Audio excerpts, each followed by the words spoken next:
The Jew of Malta. By Christopher Marlowe. Dramatis Personae. Ferneze, governor of Malta. Lodowick, his son. Selim Calymath, son to the Grand Seignior. Martin del Bosco, vice-admiral of Spain. Mathias, a gentleman. Barabas, a wealthy Jew. Ithamore, Barabas' slave. Jacomo, friar. Barnardine, friar. Pilia-Borza, a bully, attendant to Bellamira. 2 merchants. 3 Jews. Knights, bassos, officers, guard, messengers, slaves, and carpenters. Katharine, mother of Mathias. Abigail, daughter of Barabas. Bellamira, a courtesan. Abbess. 2 nuns. Machiavelli, one speaker of the Prologue. Scene, Malta. How do you find this book? Any thoughts about the book or the author? Any suggestion for improvement? Please take a moment to share your thoughts in a comment. If you like it, share it with your friends who might enjoy it as well. Subscribe to keep in touch. Visit CompleteAudiobooks.com for more quality content. The Jew of Malta. Prologue. Enter Machiavelli. Machiavelli. Albeit the world think Machiavelli is dead. Yet was his soul but flown beyond the Alps. And, now the guise too is dead, is come from France. To view this land. And frolic with his friends. To some perhaps my name is odious. But such as love me, guard me from their tongues. And let them know that I am Machiavelli. And weigh not men, and therefore not men's words. Admired I am of those that hate me most. Though some speak openly against my books.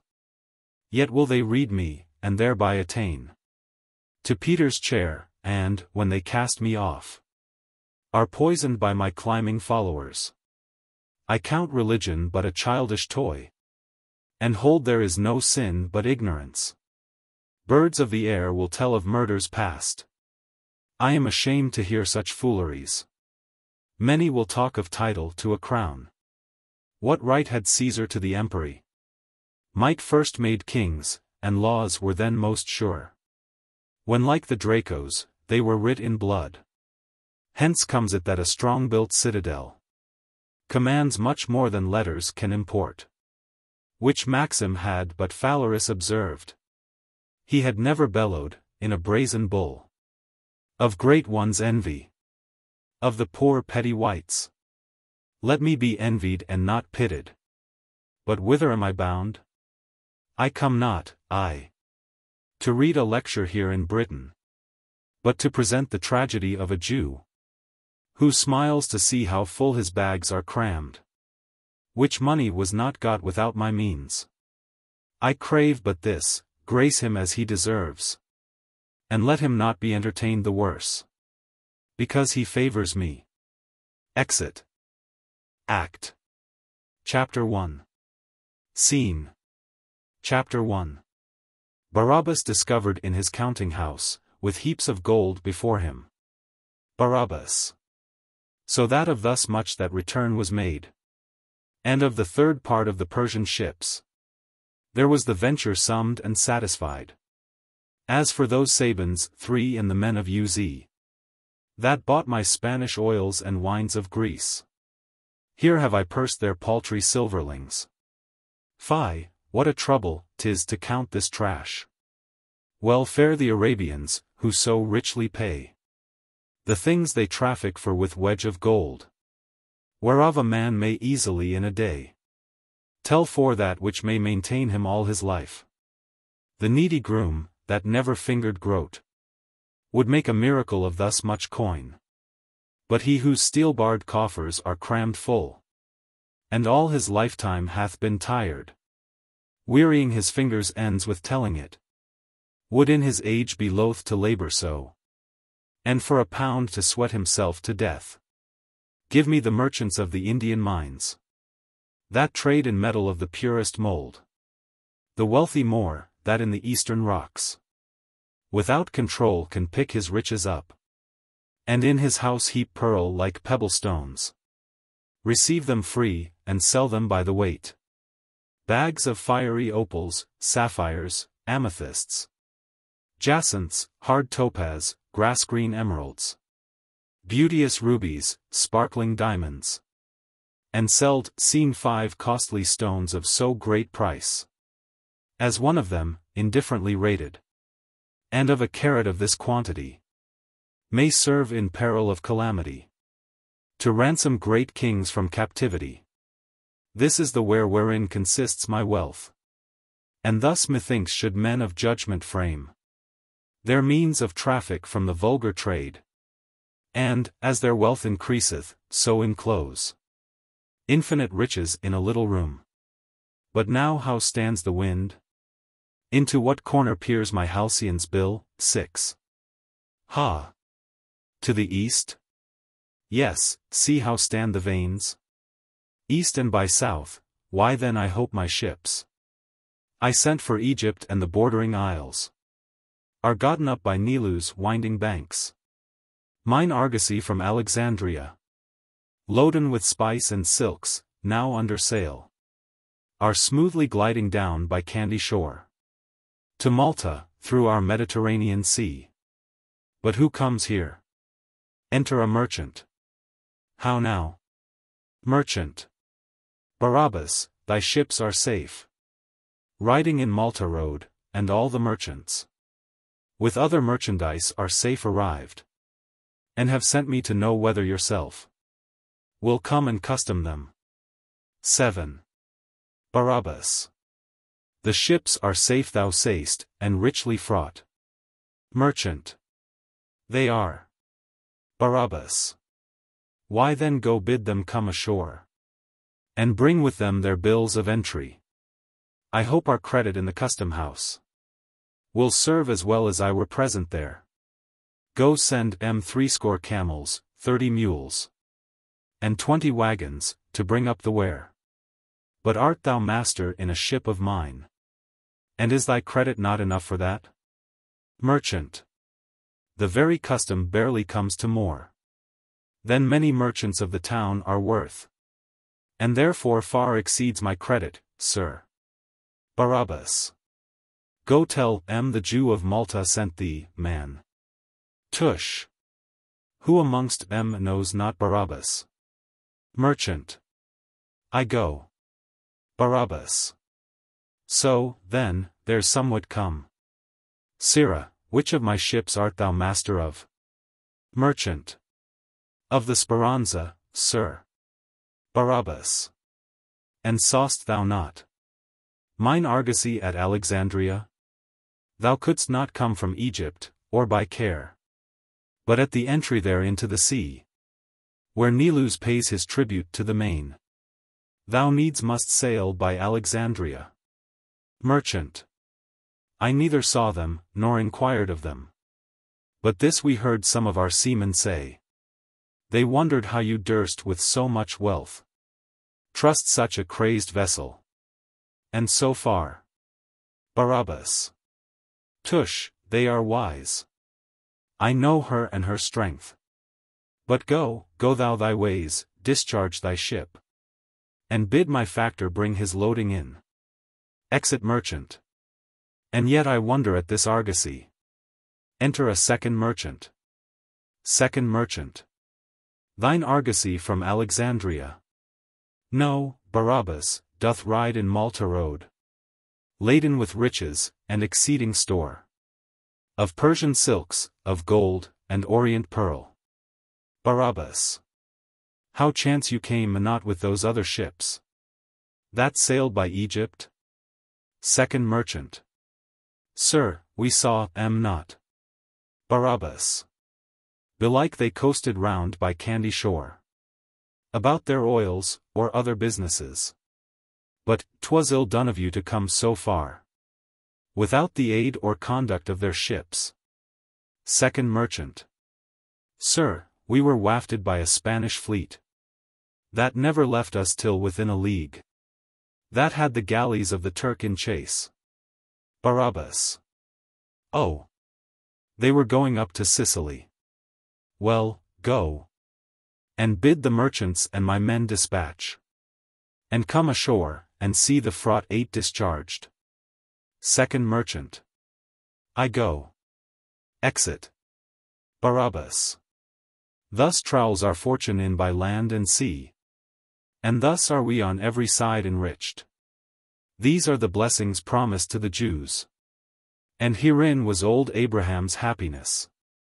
What more may heaven do for earthly man, than thus to pour out plenty in their laps, ripping the bowels of the earth for them, making the seas their servants, and the winds, to drive their substance with successful blasts?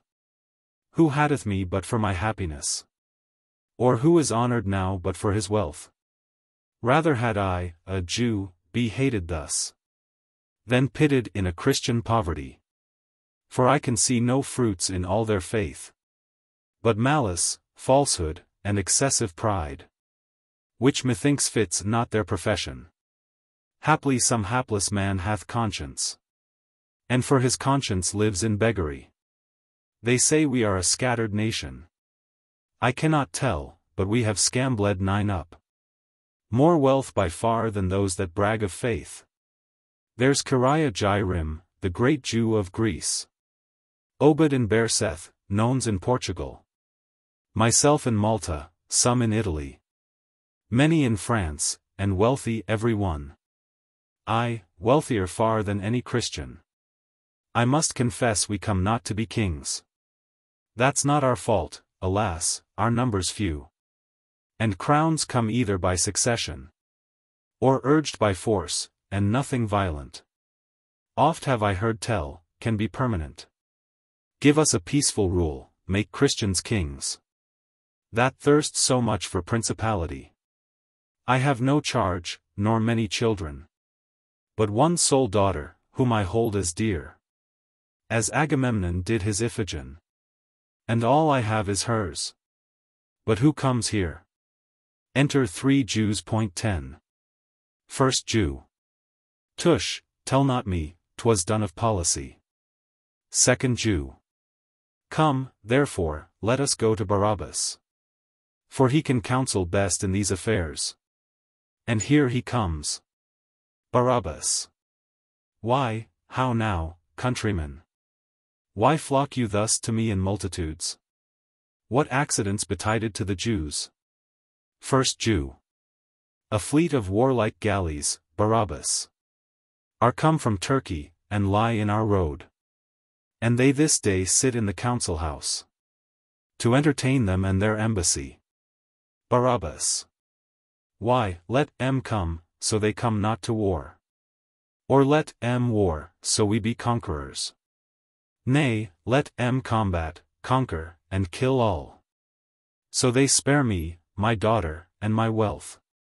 Aside. First Jew. Were it for confirmation of a league, they would not come in warlike manner thus. Second Jew. I fear their coming will afflict us all. Barabas. Fond 11 men, what dream you of their multitudes? What need they treat of peace that are in league? The Turks and those of Malta are in league. Tut, tut, there is some other matter in't. First Jew. Why, Barabas, they come for peace or war? Barabas. Haply for neither, but to pass along towards Venice by the Adriatic Sea, with whom they have attempted many times, but never could effect their stratagem. Third Jew. And very wisely said. It may be so. Second Jew. But there's a meeting in the Senate House, and all the Jews in Malta must be there. Barabas. All the Jews in Malta must be there?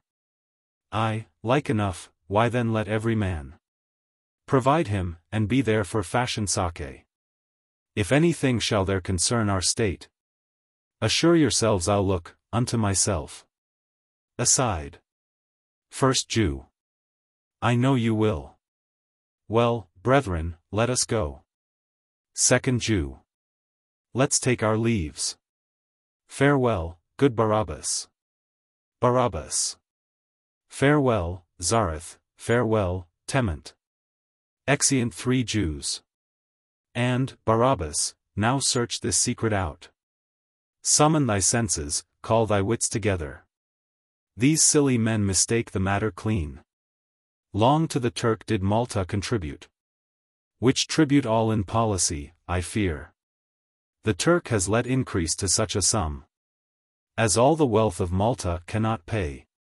And now by that advantage thinks, belike, to seize upon the town, aye, that he seeks. Howe'er the world go, I'll make sure for one, and seek in time to intercept the worst, warily guarding that which I have got. Ego mihimit sum semper proximus. 12. Why, let M enter, let M take the town. Exit. Scene. Chapter 2. Enter Ferneze, governor of Malta, knights, and officers. Met by Calymath, and bassos of the Turk. 13. Ferneze.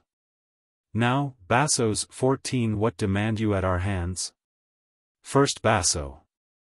No, knights of Malta, that we came from Rhodes, from Cyprus, Candy, and those other isles that lie betwixt the Mediterranean seas.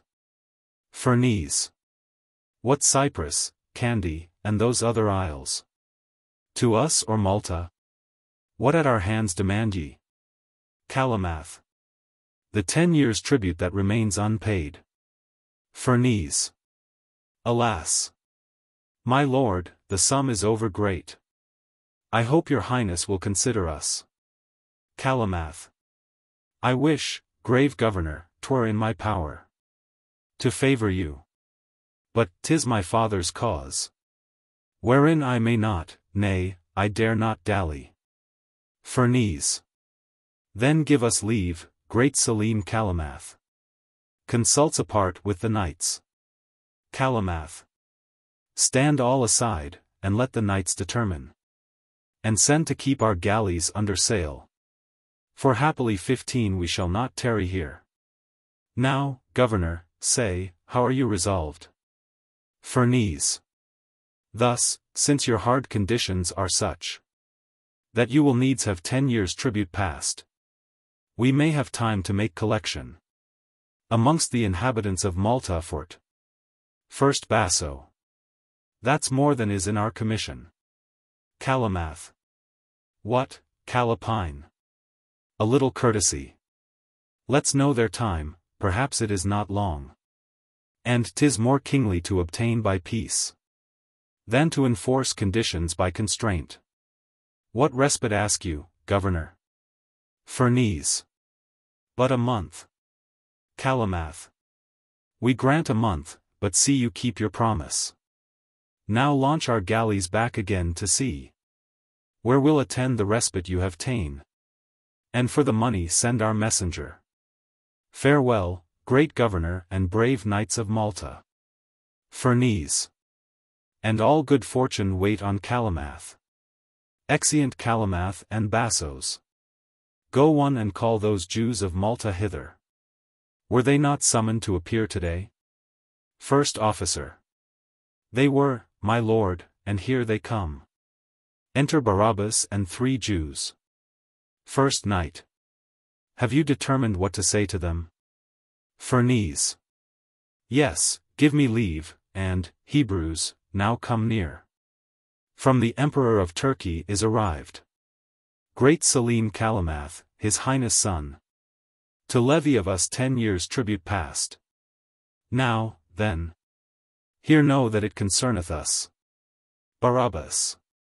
Then, good my lord, to keep your quiet still. Your lordship shall do well to let them have it. Ferneze. Soft, Barabas, there's more longs to tea than so. To what this 10 years' tribute will amount, that we have cast, but cannot compass it, by reason of the wars that robbed our store. And therefore are we to request your aid. Barabas. Alas, my lord, we are no soldiers. And what's our aid against so great a prince? First knight. Tut, Jew, we know thou art no soldier. thou art a merchant and a moneyed man. And 'tis thy money, Barabas, we seek. Barabas. How, my lord? My money? Ferneze. Thine and the rest. For, to be short, amongst you't must be had. First Jew. Alas, my lord, the most of us are poor. Ferneze. Then let the rich increase your portions. Barabas. Are strangers with your tribute to be taxed? Second Knight. Have strangers leave with us to get their wealth? Then let them with us contribute. Barabas.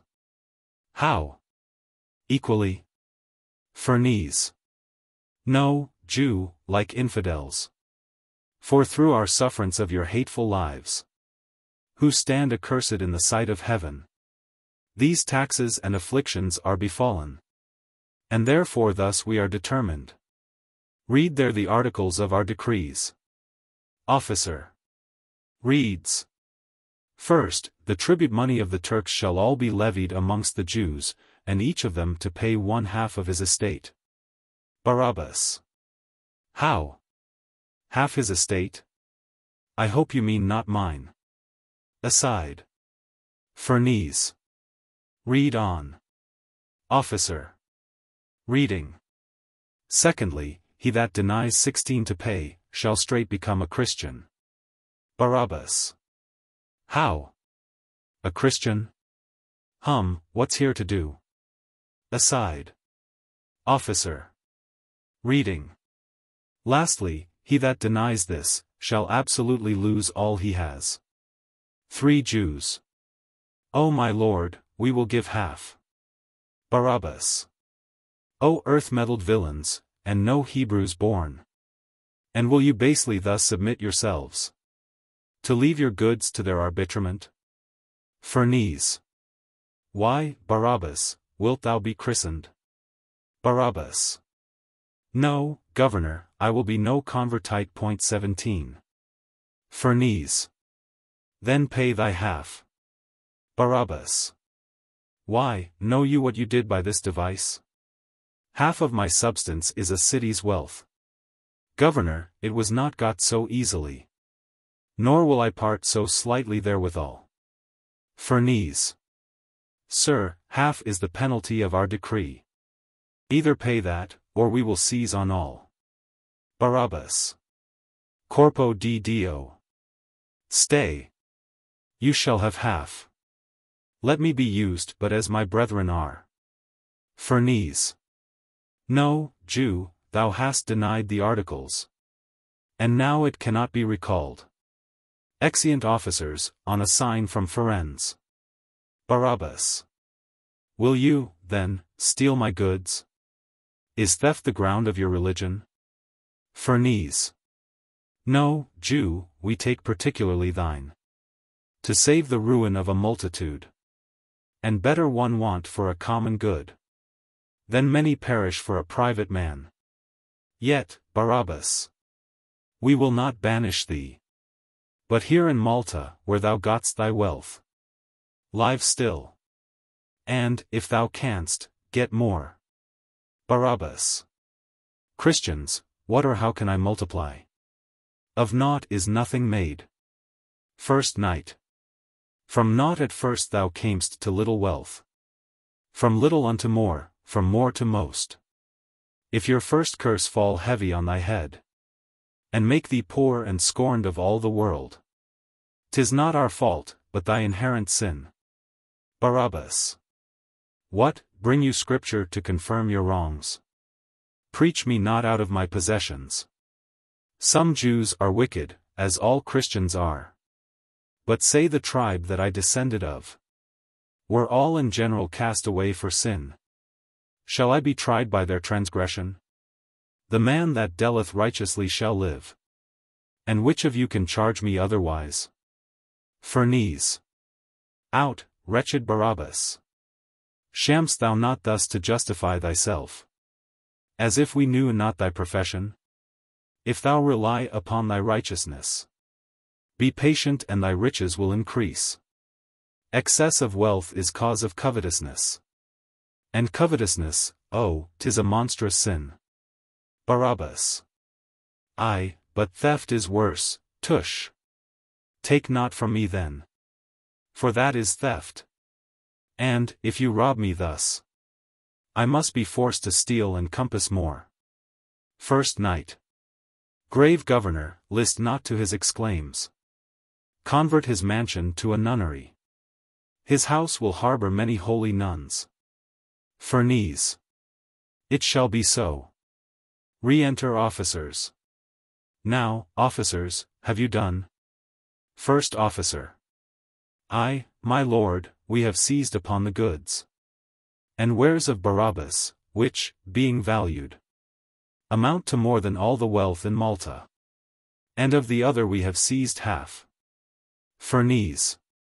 Then we'll take order for the residue. Barabas.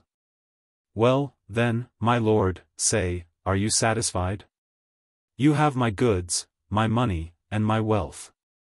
My ships, my store, and all that I enjoyed. And, having all, you can request no more. Unless your unrelenting flinty hearts suppress all pity in your stony breasts. And now shall move you to bereave my life. Ferneze. No, Barabas, to stain our hands with blood is far from us and our profession. Barabas. Why, I esteem the injury far less. To take the lives of miserable men, than be the causers of their misery. You have my wealth, the labor of my life, the comfort of mine age, my children's hope, and therefore ne'er distinguish of the wrong. Ferneze. Content thee, Barabas, thou hast naught but right. Barabas. Your extreme right does me exceeding wrong. But take it to you, I, the devil's name. Ferneze. Come, let us in, and gather of these goods the money for this tribute of the Turk. First Knight. 'Tis necessary that be looked unto. For, if we break our day, we break the league. And that will prove but simple policy. Exeunt all except Barabas and the Jews. Barabas. Aye, policy. That's their profession. And not simplicity, as they suggest. The plagues of Egypt, and the curse of heaven, earth's barrenness, and all men's hatred, inflict upon them, thou great primus motor. And here upon my knees, striking the earth, I ban their souls to everlasting pains and extreme tortures of the fiery deep, that thus have dealt with me in my distress. First Jew. Oh, yet be patient, gentle Barabas. Barabas. O silly brethren, born to see this day, why stand you thus unmoved with my laments? Why weep you not to think upon my wrongs? Why pine not I, and die in this distress? First Jew. Why, Barabas, as hardly can we brook the cruel handling of ourselves in this. Thou sayest they have taken half our goods. Barabas. Why did you yield to their extortion? You were a multitude, and I but one. And of me only have they taken all. First Jew. Yet, brother Barabas, remember Job. Barabas. What tell you me of Job? I what his wealth was written thus, he had 7,000 sheep, 3,000 camels, and 200 yoke of laboring oxen, and 500 she-asses, but for every one of those had they been valued at indifferent rate. I had at home, and in mine argosy, and other ships that came from Egypt last, as much as would have bought his beasts and him, and yet have kept enough to live upon. So that not he, but I, may curse the day, thy fatal birthday, forlorn Barabas, and henceforth wish for an eternal night, that clouds of darkness may enclose my flesh, and hide these extreme sorrows from mine eyes. For only I have toiled to inherit here the months of vanity and loss of time, and painful nights have been appointed me. Second Jew. Good Barabas, be patient. Barabas. I pray, leave me in my patience. You were ne'er possessed of wealth, are pleased with want. But give him liberty at least to mourn, that in a field amidst his enemies doth see his soldiers slain, himself disarmed, and knows no means of his recovery. Let me sorrow for this sudden chance. 'Tis in the trouble of my spirit I speak. Great injuries are not so soon forgot. First Jew. Come, let us leave him in his ireful mood. Our words will but increase his ecstasy. 18. Second Jew. On, then, but trust me, 'tis a misery to see a man in such affliction. Farewell, Barabas. Exeunt the three Jews. 19. Barabas. Fare you well. See the simplicity of these base slaves, who, for the villains have no wit themselves, think me to be a senseless lump of clay, that will with every water wash to dirt. No. Barabas is born to better chance, and framed of finer mold than common men, that measure naught but by the present time. A reaching thought will search his deepest wits, and cast with cunning for the time to come. For evils are apt to happen every day. Enter Abigail. But whither wends my beauteous Abigail? Oh! What has made my lovely daughter sad? What, woman? Moan not for a little loss. Thy father has enough in store for thee. Abigail. Not for myself, but aged Barabas. Father, for thee lamenteth Abigail.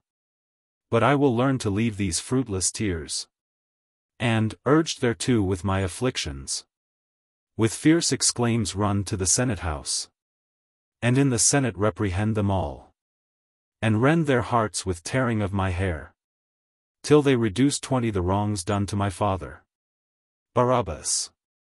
No, Abigail, things past recovery are hardly cured with exclamations. Be silent, daughter, sufferance breeds ease, and time may yield us an occasion, which on the sudden cannot serve the turn. Besides, my girl, think me not all so fond. 21. As negligently to forego so much, without provision for thyself and me. 10,000 portagues. 22. Besides great pearls, rich costly jewels, and stones infinite. Fearing the worst of this before it fell, I closely hid. Abigail. Where, father? Barabas. In my house, my girl. Abigail.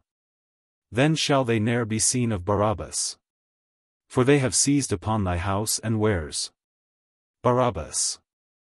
But they will give me leave once more, I trow, to go into my house. Abigail. That may they not.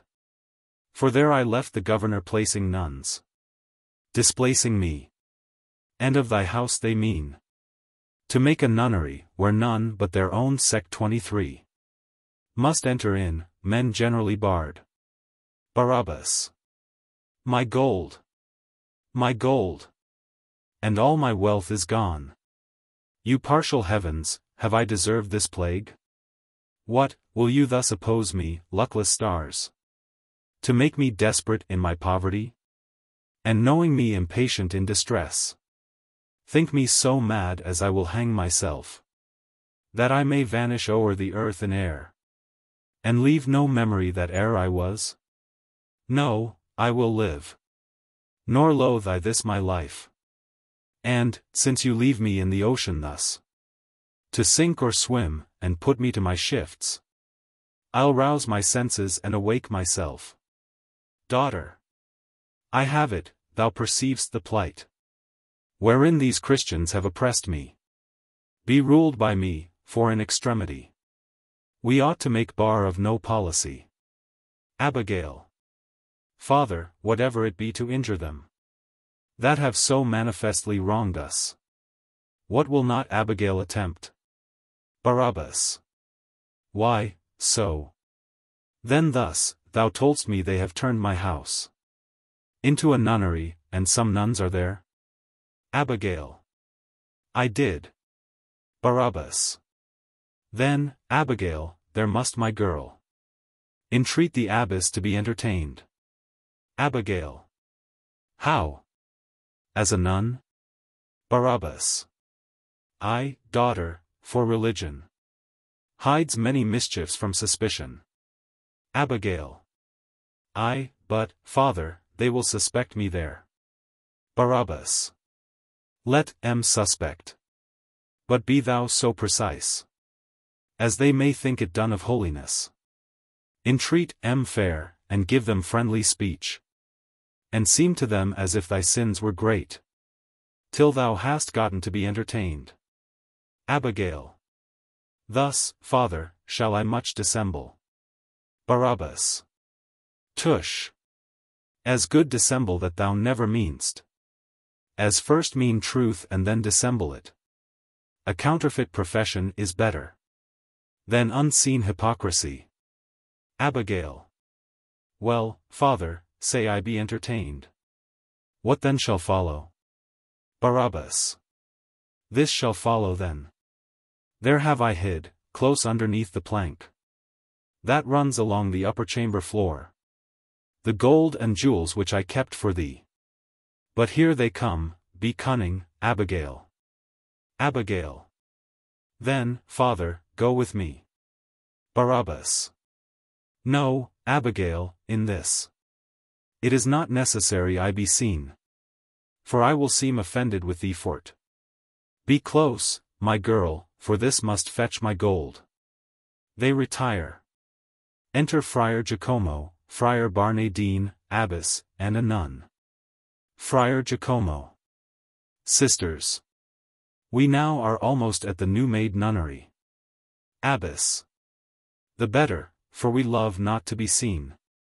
'Tis 30 winters long since some of us did stray so far amongst the multitude. Friar Jacomo. But, madam, this house and waters of this new-made nunnery will much delight you. Abbess. It may be so, but who comes here? Abigail comes forward. Abigail. Grave abbess, and you, happy virgin's guide, pity the state of a distressed maid. Abbess. What art thou, daughter? Abigail. The hopeless daughter of a hapless Jew. The Jew of Malta, wretched Barabas. Sometimes the owner of a goodly house, which they have now turned to a nunnery. Abbess. Well, daughter, say, what is thy suit with us? Abigail. Fearing the afflictions which my father feels proceed from sin, or want of faith in us, I'd pass away my life in penitence, and be a novice in your nunnery, to make atonement for my laboring soul. Friar Jacomo. No doubt, brother, but this proceedeth of the Spirit. Friar Barnardine. Ay, and of a moving spirit too, brother. But come. Let us entreat she may be entertained. Abbess. Well, daughter, we admit you for a nun. Abigail. First let me as a novice learn to frame my solitary life to your straight laws, and let me lodge where I was wont to lie. I do not doubt by your divine precepts and mine own industry, but to profit much. Barabas. As much, I hope, as all I hid is worth. Aside. Abbess. Come, daughter, follow us. Barabas. Coming forward. Why, how now, Abigail? What makest thou amongst these hateful Christians? Friar Jacomo. Hinder her not, thou man of little faith, for she has mortified herself. Barabas. How? Mortified? Friar Jacomo. And is admitted to the sisterhood. Barabas. Child of perdition, and thy father's shame. What wilt thou do among these hateful fiends? I charge thee on my blessing that thou leave These devils, and their damned heresy. Abigail. Father, forgive me, she goes to him. Barabas. Nay, back, Abigail. And think upon the jewels and the gold. The board is marked thus that covers it. Aside to Abigail in a whisper.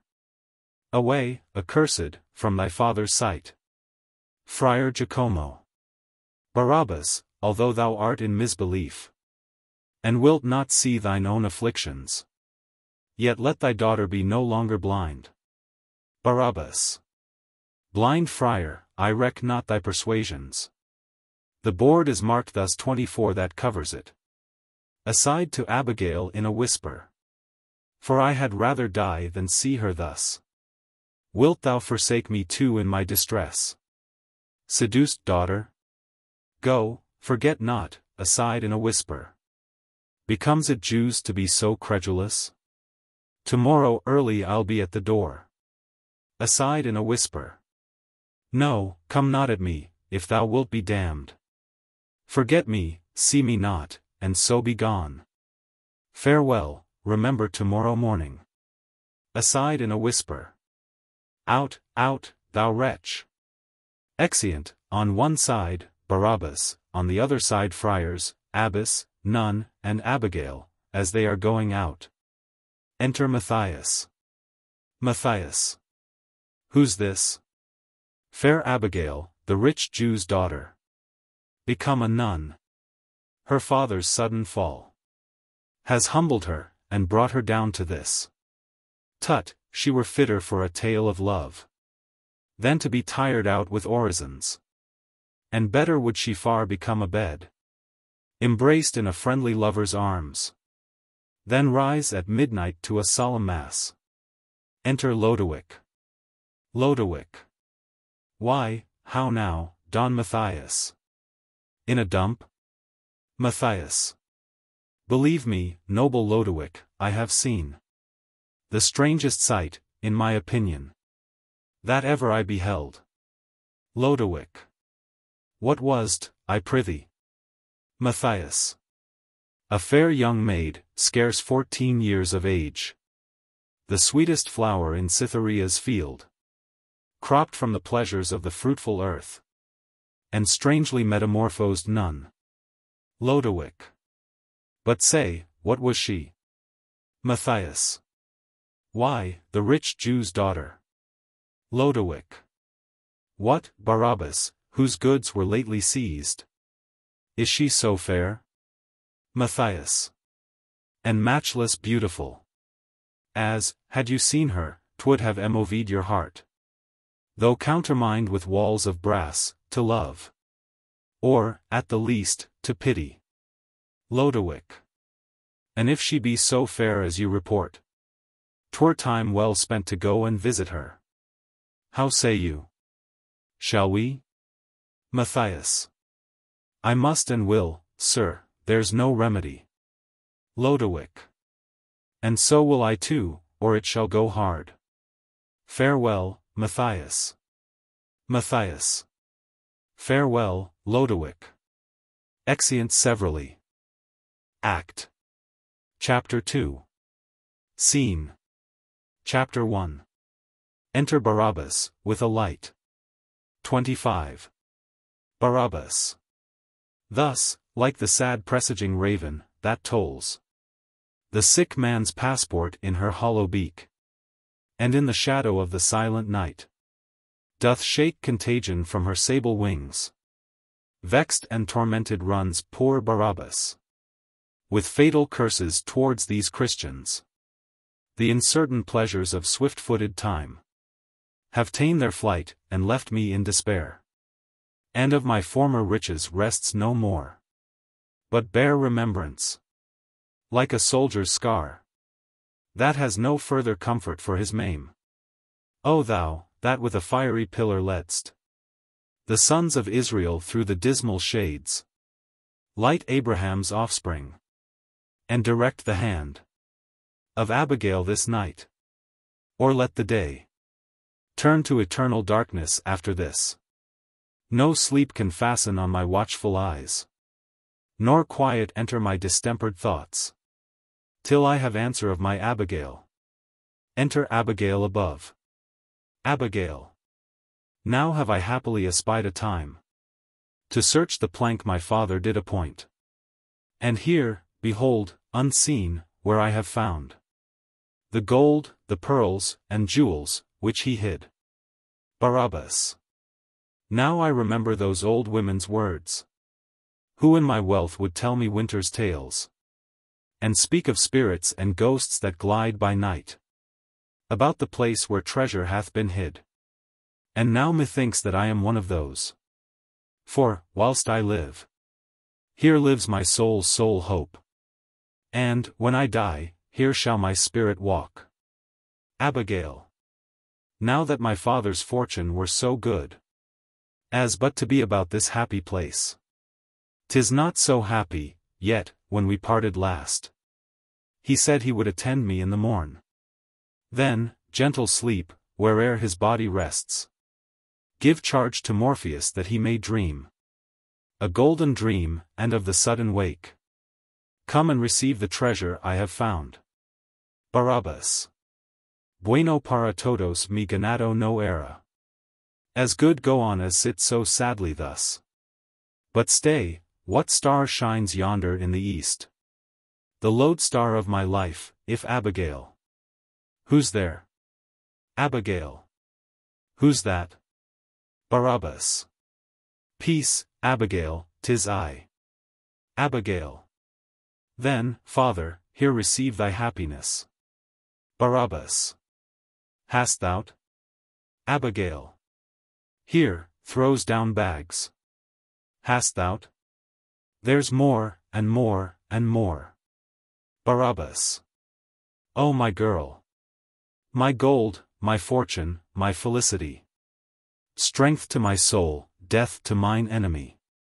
Welcome the first beginner of my bliss. O Abigail, Abigail, that I had thee here too. Then my desires were fully satisfied. But I will practice thy enlargement thence. O girl. O gold, 26 O beauty. O my bliss. Hugs the bags. Abigail. Father, it draweth towards midnight now. And 'bout this time the nuns begin to wake. To shun suspicion, therefore, let us part. Barabas. Farewell, my joy, and by my fingers take a kiss from him that sends it from his soul. Exit Abigail above. Now, Phoebus, ope the eyelids of the day. And, for the raven, wake the morning lark, that I may hover with her in the air, singing o'er these, as she does o'er her young. Hermoso placer de los dineros. Exit. Scene. Chapter 2. Enter Ferneze, Martin del Bosco, and knights. Ferneze. Now, Captain, tell us whither thou art bound. Whence is thy ship that anchors in our road? And why thou camest ashore without our leave? Martin del Bosco. Governor of Malta, hither am I bound. My ship, the Flying Dragon, is of Spain. And so am I, del Bosco is my name. Vice-Admiral unto the Catholic King. First Knight. 'Tis true, my lord, therefore entreat 27 him well. Martin del Bosco. Our fraught 28 is Grecians, Turks, and Afric Moors. For late upon the coast of Corsica. Because we veiled 29 not to the Turkish 30 fleet. Their creeping galleys had us in the chase. But suddenly the wind began to rise. And then we luffed and tacked 31 and fought at ease. Some have we fired, and many have we sunk. But one amongst the rest became our prize. The captain slain, the rest remain our slaves. Of whom we would make sail in Malta here. Ferneze.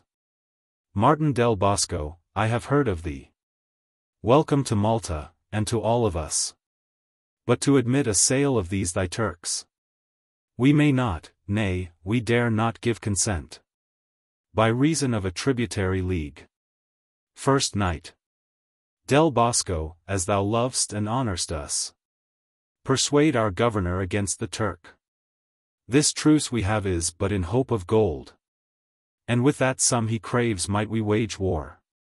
Martin del Bosco. Will knights of Malta be in league with Turks, and buy it basely too for sums of gold? My lord, remember that, to Europe's shame, the Christian Isle of Rhodes, from whence you came, was lately lost, and you were stated 32 here, to be at deadly enmity with Turks. Ferneze. Captain, we know it, but our force is small. Martin del Bosco. What is the sum that Calymath requires? Ferneze. 100,000 crowns. Martin del Bosco. My lord and king hath title to this isle, and he means quickly to expel you hence. Therefore be ruled by me, and keep the gold. I'll write unto his majesty for aid, and not depart until I see you free. Ferneze. On this condition shall thy Turks be sold. Go, officers, and set them straight in show. Exeunt officers. Bosco, thou shalt be Malta's general. We and our warlike knights will follow thee against these barbarous misbelieving Turks. Martin del Bosco. So shall you imitate those you succeed. For when their hideous force environed Rhodes, small though the number was that kept the town, they fought it out, and not a man survived, to bring the hapless news to Christendom. Ferneze. So will we fight it out, come, let's away. Proud daring Calymath, instead of gold, we'll send thee bullets wrapped in smoke and fire. Claim tribute where thou wilt. We are resolved. Honor is bought with blood, and not with gold. Exeunt. Scene. Chapter 3. Enter officers, with Ithamore and other slaves. 33. First Officer. This is the marketplace, here let 'em stand. Fear not their sale, for they'll be quickly bought. Second Officer. Every one's price is written on his back, and so much must they yield, or not be sold. First Officer. Here comes the Jew. Had not his goods been seized, he'd give us present money for them all. Enter Barabas. Barabas. In spite of these swine-eating Christians, unchosen nation, never circumcised, such as, poor villains, such were ne'er thought upon, till Titus and Vespasian conquered us. Am I become as wealthy as I was? They hoped my daughter would have been a nun, but she's at home, and I have bought a house, as great and fair as is the governor's. And there, in spite of Malta, will I dwell, having Ferneze's hand, whose heart I'll have. I, and his sons too, or it shall go hard. I am not of the tribe of Levi, I, that can so soon forget an injury. We Jews can fawn like spaniels when we please, and when we grin we bite, yet are our looks as innocent and harmless as a lamb's. I learned in Florence how to kiss my hand, heave up my shoulders when they call me dog, 34, and duck as low as any barefoot friar, hoping to see them starve upon a stall, or else be gathered for in our synagogue. That, when the offering basin comes to me, even for charity I may spit into't. Here comes Don Lodowick, the governor's son, one that I love for his good father's sake. Enter Lodowick. Lodowick. I hear the wealthy Jew walked this way. I'll seek him out, and so insinuate, that I may have a sight of Abigail. For Don Mathias tells me she is fair. Barabas. Now will I show myself to have more of the serpent than the dove. That is, more knave than fool. Aside. Lodowick. Yond walks the Jew, now for fair Abigail. Barabas. Aye, no doubt, but she's at your command. Aside. Lodowick. Barabas, thou know'st I am the governor's son. Barabas. I would you were his father, too, sir. That's all the harm I wish you. The slave looks like a hog's cheek new singed. Aside. Lodowick. Whither walk'st thou, Barabas? Barabas. No further, 'tis a custom held with us, that when we speak with Gentiles like to you, we turn into the air to purge ourselves. For unto us the promise doth belong. Lodowick. Well, Barabas, canst help me to a diamond? Barabas. Oh, sir, your father had my diamonds. Yet I have one left that will serve your turn. I mean my daughter, but ere he shall have her, I'll sacrifice her on a pile of wood. The poison of the city for him. And the white leprosy. Aside. Lodowick. What sparkle does it give without a foil? Barabas.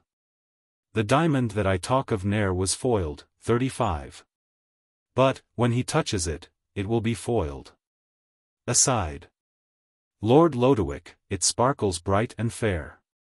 Lodowick. Is it square or pointed? Pray, let me know. Barabas. Pointed it is, good sir, but not for you. Aside. Lodowick. I like it much the better. Barabas. So do I too. Lodowick. How shows it by night? Barabas. Outshines Cynthia's rays. You'll like it better far nights than days. Aside. Lodowick. And what's the price? Barabas. Your life, and if you have it. Aside. Oh my lord. We will not jar about the price. Come to my house. And I will give your honor, with a vengeance. Aside. Lodowick. No, Barabas, I will deserve it first. Barabas. Good sir. Your father has deserved it at my hands. Who, of mere charity and Christian truth, to bring me to religious purity, and as it were in catechizing sort, to make me mindful of my mortal sins, against my will, and whether I would or no, seized all I had, and thrust me out doors, and made my house a place for nuns most chaste. Lodowick. No doubt your soul shall reap the fruit of it. Barabas. Aye, but, my lord, the harvest is far off. And yet I know the prayers of those nuns and holy friars, having money for their pains, are wondrous, and indeed do no man good. Aside. And seeing they are not idle, but still doing, 'tis likely they in time may reap some fruit. I mean in fullness of perfection. Lodowick. Good Barabas, glance not at our holy nuns. Barabas. No, but I do it through a burning zeal, hoping ere long to set the house afire. For though they do a while increase and multiply, I'll have a saying to that nunnery. Aside. As for the diamond, sir, I told you of. Come home, and there's no price shall make us part. Even for your honorable father's sake. It shall go hard, but I will see your death. Aside. But now I must be gone to buy a slave. Lodowick. And, Barabas, I'll bear thee company. Barabas. Come, then, here's the marketplace. What's the price of this slave? 200 crowns. Do the Turks weigh so much? First officer. Sir, that's his price. Barabas. What, can he steal, that you demand so much? Belike he has some new trick for a purse. And if he has, he is worth 300 plates. 36. So that, being bought, the town seal might be got, to keep him for his lifetime from the gallows. The sessions day is critical to thieves, and few or none scape but by being purged. Lodowick. Ratst thou this more but at 200 plates? First officer. No more, my lord. Barabas. Why should this Turk be dearer than that Moor? First Officer. Because he is young, and has more qualities. Barabas. What, hast the philosopher's stone? And thou hast, break my head with it, I'll forgive thee. Slave. No, sir, I can cut and shave. Barabas. Let me see, sirrah, are you not an old shaver? Slave. Alas, sir, I am a very youth. Barabas. A youth. I'll buy you, and marry you to Lady Vanity 37 if you do well. Slave. I will serve you, sir. Barabas. Some wicked trick or other. It may be, under color of shaving, thou lt cut my throat for my goods. Tell me, hast thou thy health well? Slave.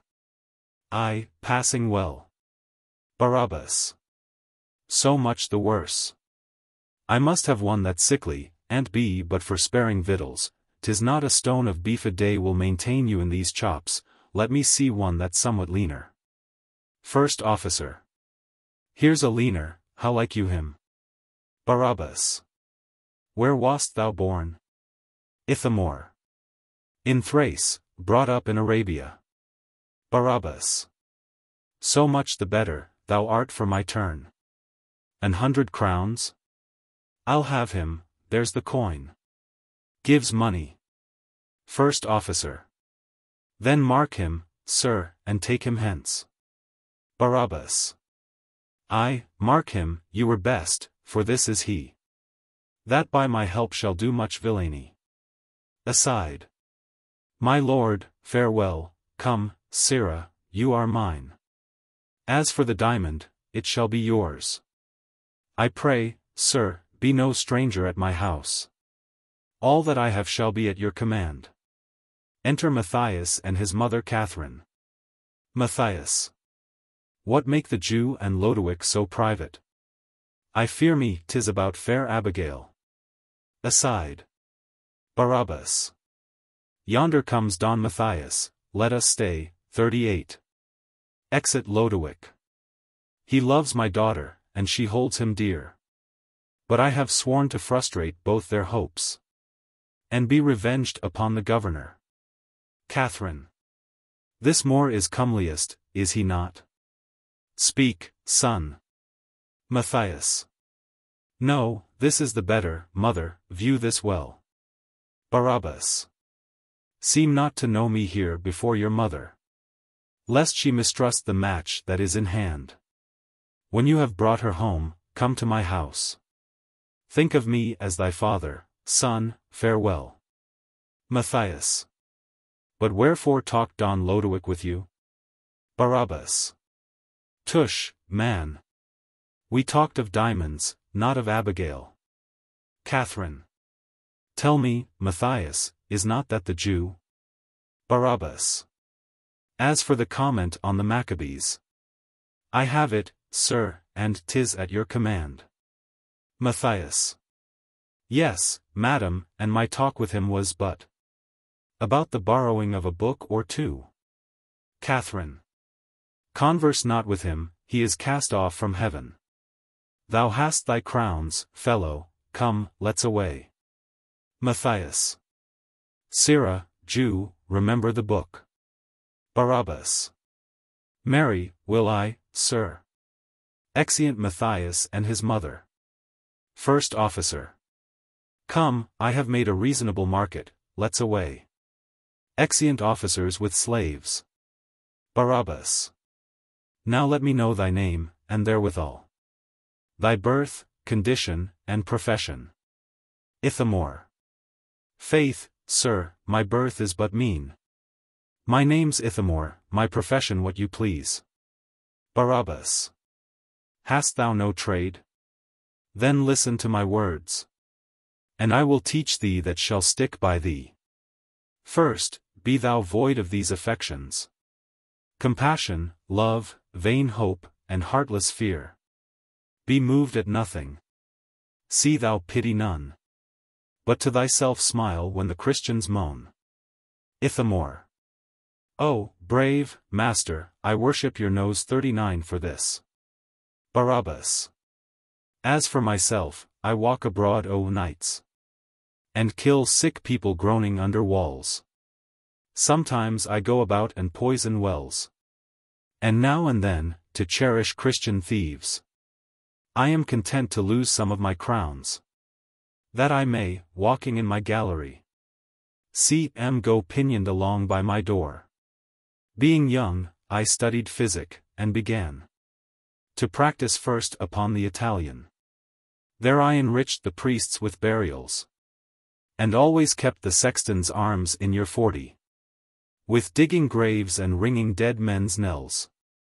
And, after that, was I an engineer, and in the wars, twixt France and Germany, under pretence of helping Charles V, slew friend and enemy with my stratagems.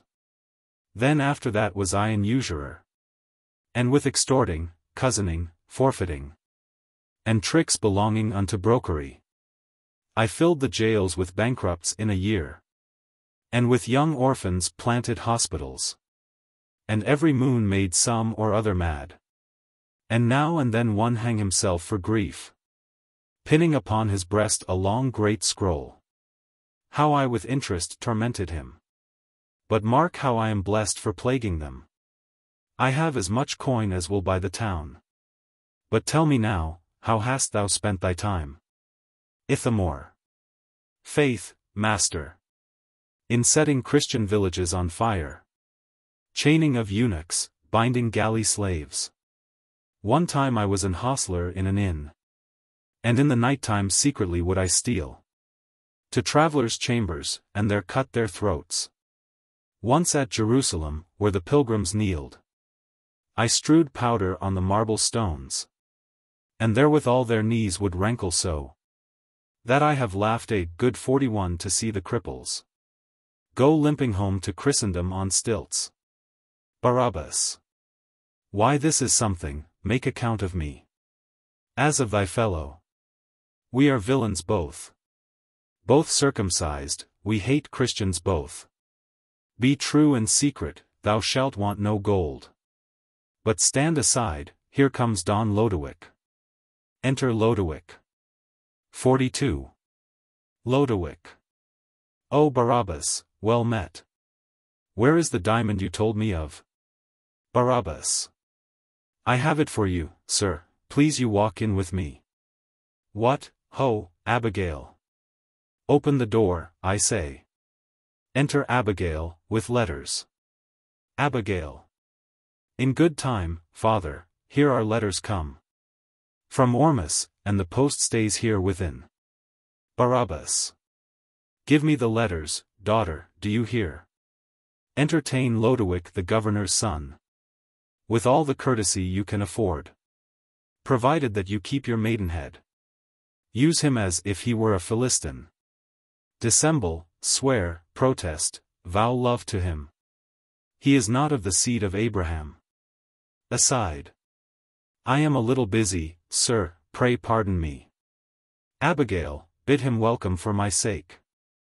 Abigail. For your sake and his own he's welcome hither. Barabas. Daughter, a word more, kiss him. Speak him fair. And like a cunning Jew so cast about, that ye be both made sure 43 ere you come out. Aside. Abigail. O father. Don Mathias is my love. Barabas. I know it, yet, I say, make love to him. Do, it is requisite it should be so, aside. Nay, on my life, it is my factor's hand. But go you in, I'll think upon the account.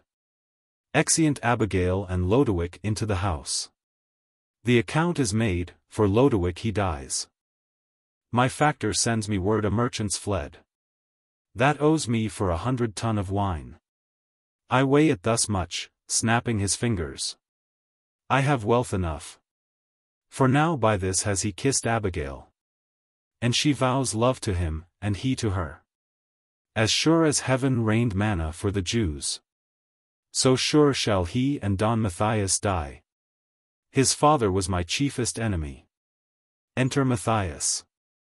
Whither goes Don Mathias? Stay a while. Mathias. Whither, but to my fair love Abigail? Barabas. Thou knowst, and heaven can witness this is true, that I intend my daughter shall be thine. Mathias. I, Barabas, or else thou wrongst me much. Barabas. Oh, heaven forbid I should have such a thought. Pardon me though I weep, the governor's son will, whether I will or no, have Abigail.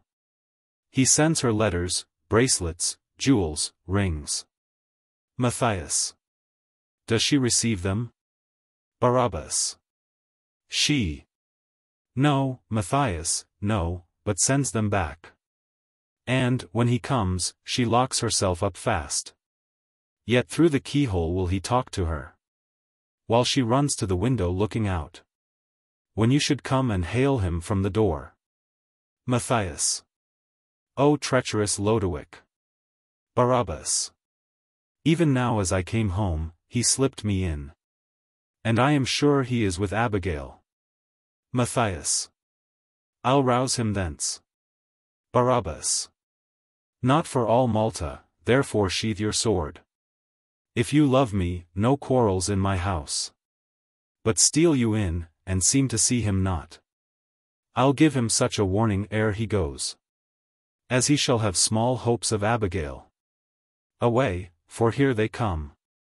Re-enter Lodowick and Abigail. Mathias. What, hand in hand? I cannot suffer this. Barabas. Mathias, as thou lovest me, not a word. Mathias. Well, let it pass, another time shall serve. Exit into the house. Lodowick. Barabas, is not that the widow's son? Barabas. Aye, and take heed, for he hath sworn your death. Lodowick. My death? What, is the base-born peasant mad? Barabas. No, no, but happily he stands in fear of that which you, I think, ne'er dream upon. My daughter here, a paltry silly girl. Lodowick. Why, loves she Don Mathias? Barabas. Doth she not with her smiling answer you? Abigail. He has my heart, I smile against my will. Aside. Lodowick. Barabas, thou knowst I have loved thy daughter long. Barabas. And so has she done you, even from a child. Lodowick. And now I can no longer hold my mind. Barabas. Nor I the affection that I bear to you. Lodowick. This is thy diamond, tell me, shall I have it? Barabas. Win it, and wear it, it is yet unsoiled. Oh! But I know your lordship would disdain to marry with the daughter of a Jew. And yet I'll give her many a golden cross 44. With Christian posies round about the ring. Lodowick. 'Tis not thy wealth, but her that I esteem. Yet crave I thy consent. Barabas. And mine you have, yet let me talk to her. This offspring of Cain, this Jebusite, that never tasted of the Passover, nor e'er shall see the land of Canaan, nor our meshes that is yet to come. This gentle maggot, Lodowick, I mean, must be deluded, let him have thy hand. But keep thy heart till Don Mathias comes. Aside. Abigail. What, shall I be betrothed to Lodowick? Barabas. It's no sin to deceive a Christian, for they themselves hold it a principle. Faith is not to be held with heretics. But all are heretics that are not Jews. This follows well, and therefore, daughter, fear not. Aside. I have entreated her, and she will grant. Lodowick. Then, gentle Abigail, plight thy faith to me. Abigail. I cannot choose, seeing my father bids. Nothing but death shall part my love and me. Aside. Lodowick. Now have I that for which my soul hath longed. Barabas. So have not I, but yet I hope I shall. Aside. Abigail. O wretched Abigail, what hast thou done? Aside. Lodowick. Why on the sudden is your color changed? Abigail. I know not, but farewell, I must be gone. Barabas. Stay her, but let her not speak one word more. Lodowick. Mute oh, the sudden. Here's a sudden change. Barabas. Oh, muse not at it, 'tis the Hebrew's guise. That maiden's new betrothed should weep a while. Trouble her not. Sweet Lodowick, depart. She is thy wife, and thou shalt be mine heir. Lodowick. Oh, is the custom? Then I am resolved. 45. But rather let the brightsome heavens be dim, and nature's beauty choke with stifling clouds. Then my fair Abigail should frown on me. There comes the villain. Now I'll be revenged. Re-enter Mathias. Barabas. Be quiet, Lodowick, it is enough that I have made thee sure to Abigail. Lodowick. Well, let him go. Exit. Barabas. Well, but for me, as you went in at doors, you had been stabbed, but not a word on't now. Here must no speeches pass, nor swords be drawn. Mathias. Suffer me, Barabas, but to follow him. Barabas. No, so shall I, if any hurt be done. Be made an accessory of your deeds. Revenge it on him when you meet him next. Mathias. For this I'll have his heart. Barabas. Do so, lo, here I give thee Abigail. Mathias. What greater gift can poor Mathias have? Shall Lodowick rob me of so fair a love? My life is not so dear as Abigail. Barabas. My heart misgives me, that, to cross your love. He's with your mother, therefore after him. Mathias. What, is he gone unto my mother? Barabas. Nay, if you will, stay till she comes herself. Mathias. I cannot stay, for, if my mother come, she'll die with grief. Exit. Abigail. I cannot take my leave of him for tears. Father, why have you thus incensed them both? Barabas. What's that to thee? Abigail. I'll make friends again. Barabas. You'll make friends. Are there not Jews enow in Malta? But thou must dote upon a Christian. Abigail. I will have Don Mathias, he is my love. Barabas. Yes, you shall have him, go put her in. Ithamore. I'll put her in. Puts in Abigail. Barabas. Now tell me, Ithamore, how lick'st thou this? Ithamore. Faith, master, I think by this. You purchase both their lives, is it not so? Barabas. True. And it shall be cunningly performed. Ithamore. O master, that I might have a hand in this. Barabas. Aye, so thou shalt, 'tis thou must do the deed. Take this, and bear it to Mathias straight, gives a letter. And tell him that it comes from Lodowick. Ithamore. 'Tis poisoned, is it not? Barabas. No, no, and yet it might be done that way. It is a challenge feigned from Lodowick. Ithamore. Fear not. I will so set his heart afire, that he shall verily think it comes from him.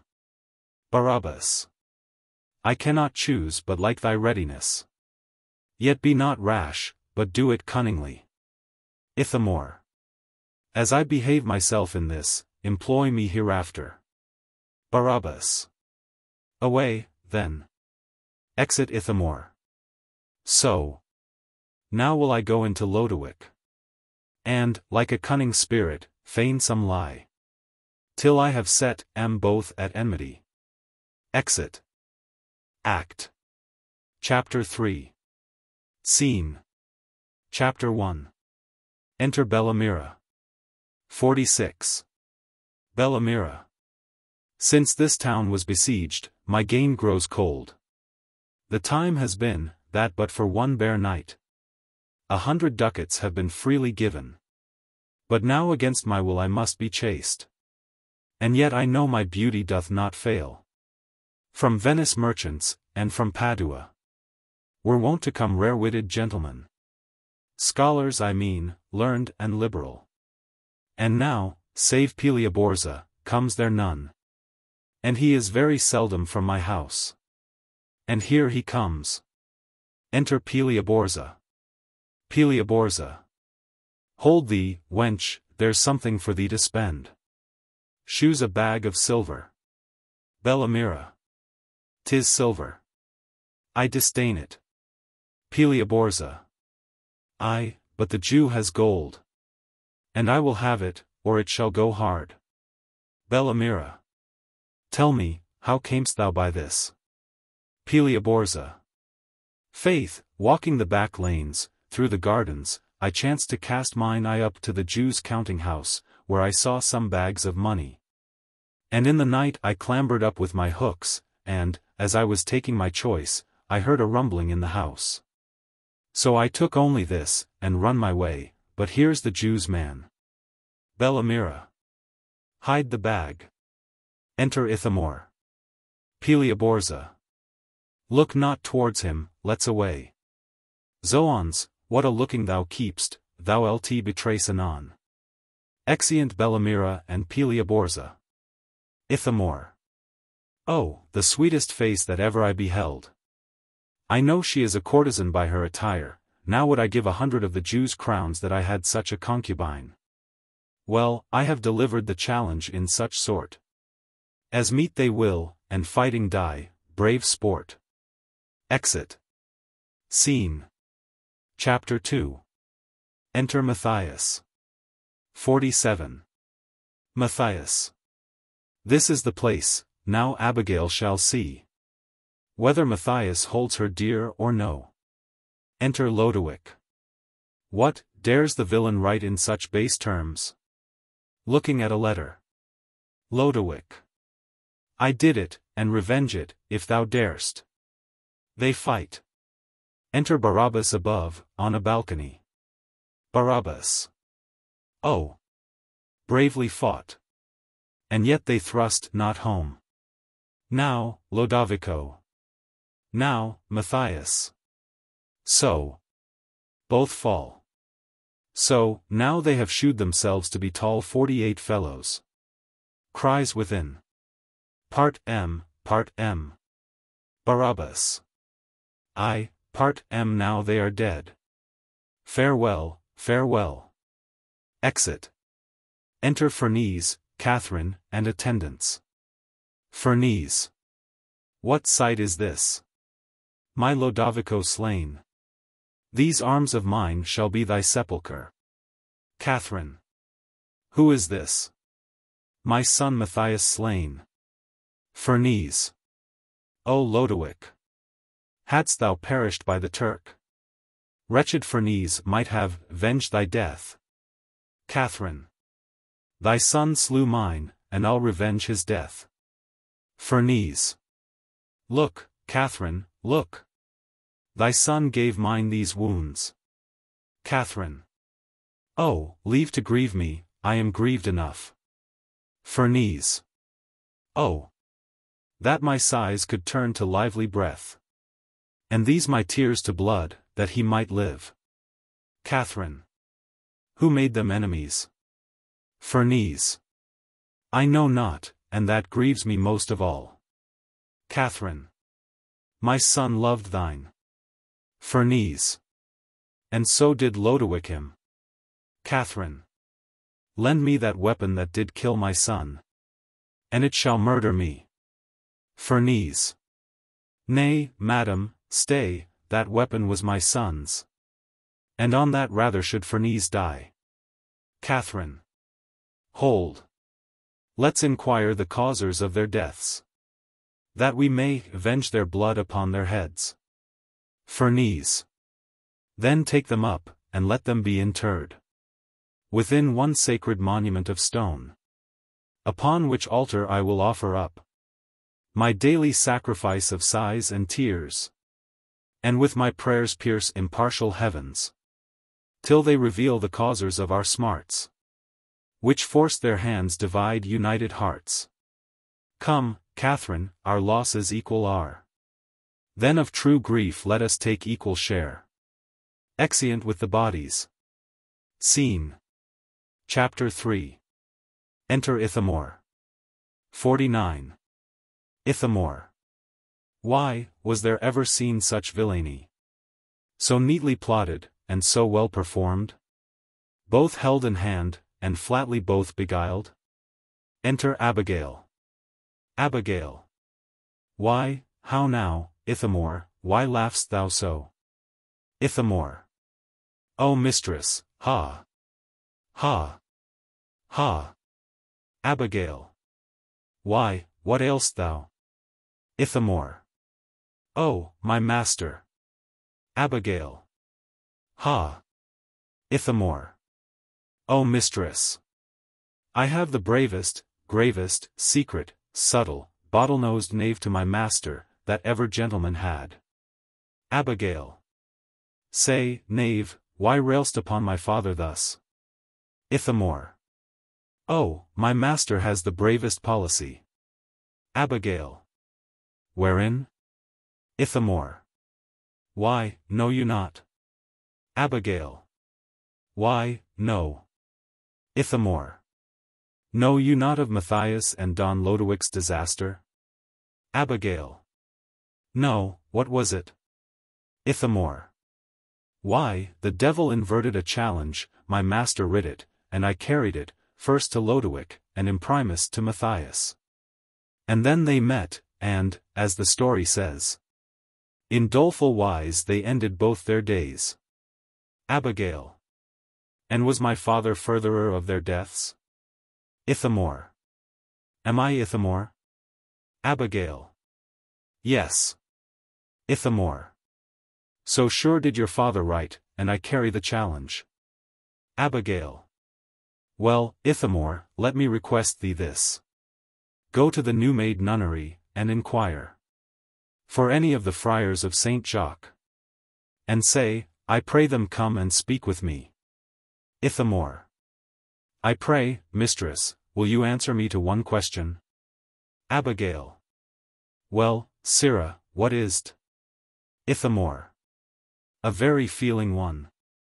Have not the nuns fine sport with the friars now and then? Abigail.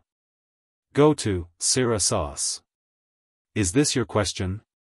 Get ye gone. Ithamore. I will, forsooth, mistress. Exit. Abigail. Hard-hearted father, unkind Barabas. Was this the pursuit of thy policy?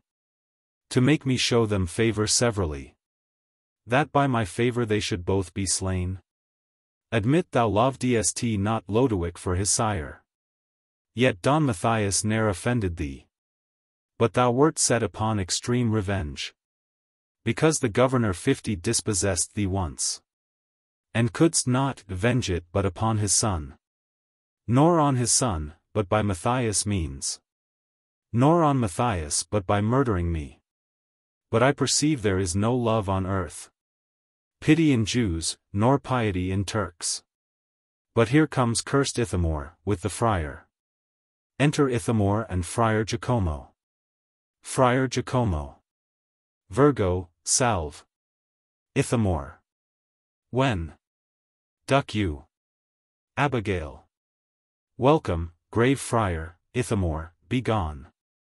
Exit Ithamore. No, holy sir, I am bold to solicit thee. Friar Jacomo. Wherein? Abigail. To get me be admitted for a nun. Friar Jacomo. Why, Abigail, it is not yet long since that I did labor thy admission. And then thou didst not like that holy life. Abigail. Then were my thoughts so frail and unconfirmed, as I was chained to follies of the world. But now experience, purchased with grief, has made me see the difference of things. My sinful soul, alas, hath paced too long the fatal labyrinth of misbelief, far from the sun that gives eternal life. Friar Jacomo. Who taught thee this? Abigail. The abbess of the house, whose zealous admonition I embrace. Oh, therefore, Jacomo, let me be one, although unworthy, of that sisterhood. Friar Jacomo. Abigail, I will, but see thou change no more, for that will be most heavy to thy soul. Abigail. That was my father's fault. Friar Jacomo. Thy father's? How? Abigail. Nay, you shall pardon me, O Barabas, though thou deservest hardly at my hands. Yet never shall these lips bewray thy life. Aside. Friar Jacomo. Come, shall we go? Abigail. My duty waits on you. Exeunt. Scene. Chapter 4. Enter Barabas, reading a letter. 51. Barabas. What, Abigail become a nun again? False and unkind, what, hast thou lost thy father? And all unknown, and unconstrained of me. Art thou again got to the nunnery? Now here she writes, and wills me to repent. Repentance. Spurca. What pretendeth 52 this? I fear she knows, 'tis so, of my device, in Don Mathias and Lodowico's deaths. If so, 'tis time that it be seen into. For she that varies from me in belief gives great presumption that she loves me not, or loving, doth dislike of something done. But who comes here? Enter Ithamore. O Ithamore, come near. Come near, my love. Come near, thy master's life. My trusty servant, nay, my second self. For I have now no hope but even in thee. And on that hope my happiness is built. When saw'st thou Abigail? Ithamore. Today. Barabas. With whom? Ithamore. A friar. Barabas. A friar. False villain, he hath done the deed. Ithamore. How, sir? Barabas. Why, made mine Abigail a nun. Ithamore. That's no lie, for she sent me for him. Barabas. O unhappy day! False, credulous, inconstant Abigail. But let go, and, Ithamore, from hence. Ne'er shall she grieve me more with her disgrace. Ne'er shall she live to inherit aught of mine. Be blessed of me, nor come within my gates, but perish underneath my bitter curse, like Cain by Adam for his brother's death. Ithamore. O master! Barabas. Ithamore, entreat not for her, I am moved, and she is hateful to my soul and me.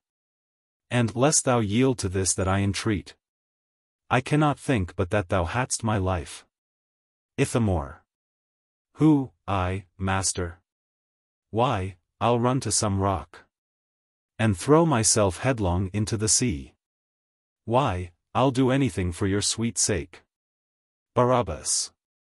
O trusty Ithamore, no servant, but my friend. I here adopt thee for mine only heir.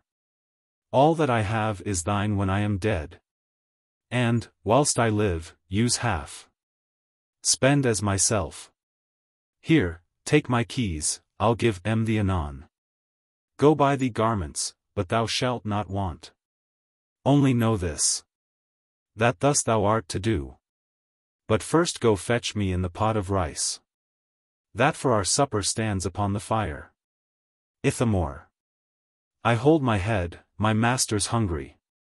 Aside, I go, sir. Exit. Barabas. Thus every villain ambles after wealth, although he ne'er be richer than in hope. But, hushed. Re-enter Ithamore with the pot. Ithamore. Here 'tis, master. Barabas. Well said, Ithamore. What, hast thou brought? The ladle with thee too? Ithamore. Yes, sir, the proverb says, he that eats with the devil had need of a long spoon. I have brought you a ladle.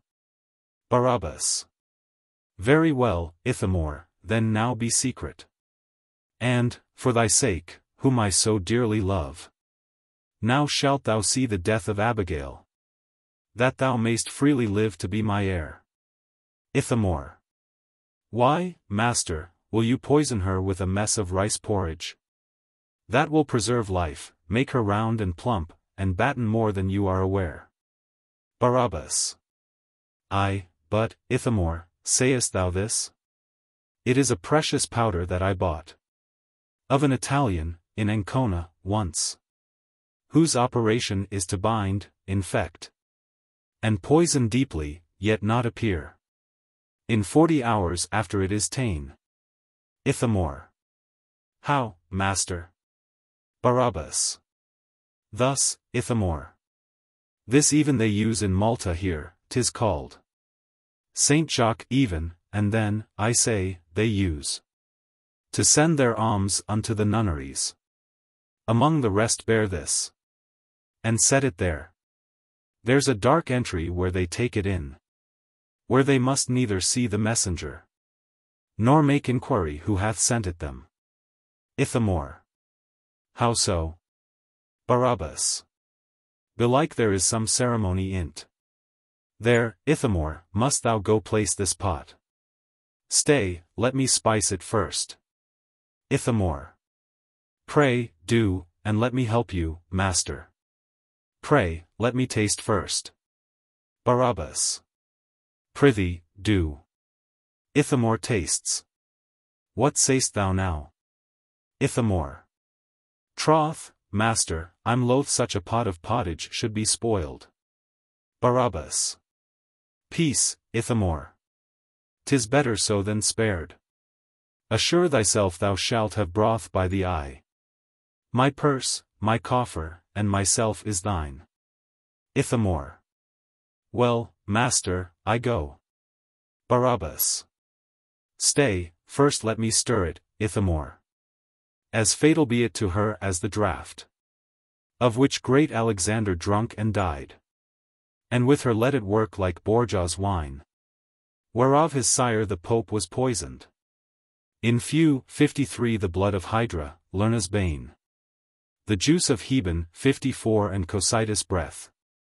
And all the poisons of the Stygian pool break from the fiery kingdom. And in this vomit your venom and envenom her, that like a fiend hath left her father thus. Ithamore. What a blessing has he given't! Was ever pot of rice porridge so sauced? Aside. What shall I do with it? Barabas. Oh, my sweet Ithamore, go set it down. And come again so soon as thou hast done.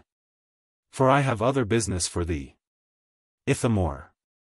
Here's a drench to poison a whole stable of Flanders mares, I'll carry to the nuns with a powder. Barabas. And the horse pestilence to boot, away. Ithamore. I am gone. Pay me my wages, for my work is done. Exit. Barabas. I'll pay thee with a vengeance, Ithamore. Exit. Scene. Chapter 5. Enter Ferneze, Martin del Bosco, Knights, and Basso. 55. Ferneze. Welcome, great Basso, how fares Calymath? What wind drives you thus into Malta road? Basso. The wind that bloweth all the world besides. Desire of gold. Ferneze. Desire of gold, great sir? That's to be gotten in the western Ind. In Malta are no golden minerals. Basso. To you of Malta thus saith Calymath. The time you took for respite is at hand. For the performance of your promise past. And for the tribute money I am sent. Ferneze. Basso, in brief, shalt have no tribute here. Nor shall the heathens live upon our spoil. First will we raise the city walls ourselves. Lay waste the island. Hew the temples down. And, shipping off our goods to Sicily, open an entrance for the wasteful sea, whose billows, beating the resistless banks, shall overflow it with their refluence. Basso. Well, governor, since thou hast broke the league, by flat denial of the promised tribute, talk not of raising down your city walls. You shall not need trouble yourselves so far. For Selim Calymath shall come himself, and with brass bullets batter down your towers, and turn proud Malta to a wilderness, for these intolerable wrongs of yours. And so, farewell. Ferneze. Farewell. Exit Basso. And now, ye men of Malta, look about, and let's provide to welcome Calymath. Close your portcullis, charge your basilisks. 56. And as you profitably take up arms, so now courageously encounter them. For by this answer broken is the league. And naught is to be looked for now but wars. And naught to us more welcome is than wars. Exeunt. Scene. Chapter 6. Enter Friar Jacomo and Friar Barnardine. 57. Friar Jacomo. Oh, brother, all the nuns are sick. And physic will not help them, they must die. Friar Barnardine. The abbess sent for me to be confessed. Oh, what a sad confession will there be. Friar Jacomo. And so did fair Maria send for me. I'll to her lodging, hereabouts she lies. Exit. Enter Abigail. Friar Barnardine. What, all dead, save only Abigail? Abigail. And I shall die too, for I feel death coming. Where is the friar that conversed with me? Friar Barnardine. Oh, he is gone to see the other nuns. Abigail. I sent for him, but, seeing you are come, be you my ghostly father, and first know that in this house I lived religiously, chaste, and devout, much sorrowing for my sins. But, ere I came. Friar Barnardine. What then? Abigail. I did offend high heaven so grievously, as I am almost desperate for my sins. And one offense torments me more than all. You knew Mathias and Don Lodowick? Friar Barnardine. Yes, what of them? Abigail. My father did contract me to them both. First to Don Lodowick, him I never loved. Mathias was the man that I held dear, and for his sake did I become a nun. Friar Barnardine. So, say how was their end? Abigail. Both, jealous of my love, envied 58 each other. And by my father's practice 59 which is there set down at large, the gallants were both slain. Gives a written paper. Friar Barnardine. O monstrous villainy! Abigail. To work my peace, this I confess to thee. Reveal it not, for then my father dies. Friar Barnardine. No, that confession must not be revealed. The canon law forbids it, and the priest that makes it known, being degraded first, shall be condemned, and then sent to the fire. Abigail. So I have heard, pray, therefore, keep it close. Death seizeth on my heart, ah gentle friar. Convert my father that he may be saved. And witness that I die a Christian. Dies. Friar Barnardine. I, and a virgin too. That grieves me most. But I must to the Jew, and exclaim on him, and make him stand in fear of me. Re-enter Friar Jacomo. Friar Jacomo. "Oh brother, all the nuns are dead, let's bury them." Friar Barnardine. "First help to bury this, then go with me. And help me to exclaim against the Jew." Friar Jacomo. "Why, what has he done?" Friar Barnardine. "A thing that makes me tremble to unfold." Friar Jacomo. "What, has he crucified a child?" 60. Friar Barnardine. "No, but a worse thing, 'twas told me in shrift. Thou know'st, 'tis death, and if it be revealed. Come, let's away." Exeunt. Act. Chapter 4. Scene. Chapter 1. Enter Barabas and Ithamore. Bells within. 61. Barabas. "There is no music to 62 a Christian's knell. How sweet the bells ring now the nuns are dead. That sound at other times like tinkers' pans. I was afraid the poison had not wrought. Or, though it wrought, it would have done no good. For every year they swell, and yet they live. Now all are dead, not one remains alive." Ithamore. "That's brave, master, but think you it will not be known?" Barabas. "How can it, if we two be secret?" Ithamore. "For my part fear you not." Barabas. "I'd cut thy throat if I did." Ithamore. "And reason too. But here's a royal monastery hard by. Good master, let me poison all the monks." Barabas. "Thou shalt not need, for, now the nuns are dead. They'll die with grief." Ithamore. "Do you not sorrow for your daughter's death?" Barabas. "No, but I grieve because she lived so long. An Hebrew born, and would become a Christian. Caso, diabolo." Enter Friar Jacomo and Friar Barnardine. Ithamore. Look, master, here come two religious caterpillars." Barabas. "I smelt 'em ere they came." Ithamore. "God a mercy, knows. Come, let's begone." Friar Barnardine. "Stay, wicked Jew, repent, I say, and stay." Friar Jacomo.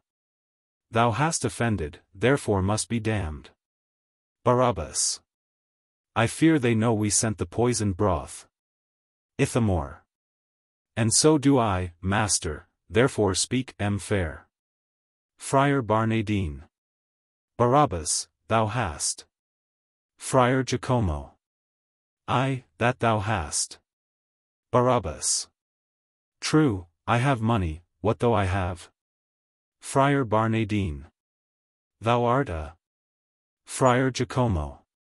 "Aye, that thou art a." Barabas. "What needs all this? I know I am a Jew." Friar Barnardine. "Thy daughter." Friar Jacomo. "Aye, thy daughter." Barabas. "Oh, speak not of her. Then I die with grief." Friar Barnardine. "Remember that." Friar Jacomo. "I remember that." Barabas. "I must needs say that I have been a great usurer." Friar Barnardine. "Thou hast committed." Barabas. "Fornication, but that was in another country. And besides, the wench is dead." Friar Barnardine. "Aye, but, Barabas. Remember Mathias and Don Lodowick." Barabas. "Why, what of them?" Friar Barnardine. "I will not say that by a forged challenge they met." Barabas. "She has confessed, and we are both undone. My bosom inmate. But I must dissemble, aside. O holy friars, the burden of my sins lie heavy on my soul, then pray you tell me. Is not too late now to turn Christian? I have been zealous in the Jewish faith. Hard-hearted to the poor, a covetous wretch. That would for lucre's sake have sold my soul. 100 for 100 I have ta'en. And now for store of wealth may I compare with all the Jews in Malta, but what is wealth? I am a Jew, and therefore am I lost. Would penance serve to atone for this my sin? I could afford to whip myself to death. Ithamore. And so could I, but penance will not serve. Barabas. To fast, to pray, and wear a shirt of hair. And on my knees creep to Jerusalem. Cellars of wine, and cellars 63 full of wheat. Warehouses stuffed with spices and with drugs. Whole chests of gold in bullion, and in coin. Besides I know not how much weight in pearl. Orient and round, have I within my house. At Alexandria merchandise unsold. But yesterday 2 ships went from this town. Their voyage will be worth 10,000 crowns. In Florence, Venice, Antwerp, London, Seville, Frankfurt, Lubeck, Moscow, and where not, have I debts owing, and, in most of these, great sums of money lying in the banco. All this I'll give to some religious house, so I may be baptized, and live therein. Friar Jacomo. O good Barabas, come to our house. Friar Barnardine. Oh no, good Barabas, come to our house. And, Barabas, you know. Barabas. I know that I have highly sinned. You shall convert me, you shall have all my wealth. Friar Jacomo. O Barabas, their laws are strict. Barabas. I know they are, and I will be with you. Friar Barnardine. They wear no shirts, and they go barefoot too. Barabas. Then 'tis not for me, and I am resolved. You shall confess me, and have all my goods. To Friar Barnardine. Friar Jacomo. Good Barabas, come to me. Barabas. You see I answer him, and yet he stays. Rid him away, and go you home with me. Friar Jacomo. I'll be with you tonight. Barabas. Come to my house at 1 o'clock this night. Friar Jacomo. You hear your answer, and you may be gone. Friar Barnardine. Why, go, get you away. Friar Jacomo. I will not go for thee. Friar Barnardine. Not. Then I'll make thee go. Friar Jacomo. How? Dost call me rogue? They fight. Ithamore. Part M, Master, Part M. Barabas. This is mere frailty, brethren, be content. Friar Barnardine, go you with Ithamore. You know my mind, let me alone with him. Aside to Friar Barnardine. Friar Jacomo. Why does he go to thy house? Let him be gone. Barabas. I'll give him something, and so stop his mouth. Exit Ithamore with Friar Barnardine. I never heard of any man but he maligned the order of the Jacobins. But do you think that I believe his words? Why, brother, you converted Abigail. And I am bound in charity to requite it. And so I will. O Jacomo, fail not, but come. Friar Jacomo. But, Barabas, who shall be your godfathers? For presently you shall be shrived. Barabas. Mary, the Turk 64 shall be one of my godfathers. But not a word to any of your covent. 65. Friar Jacomo. I warrant thee, Barabas.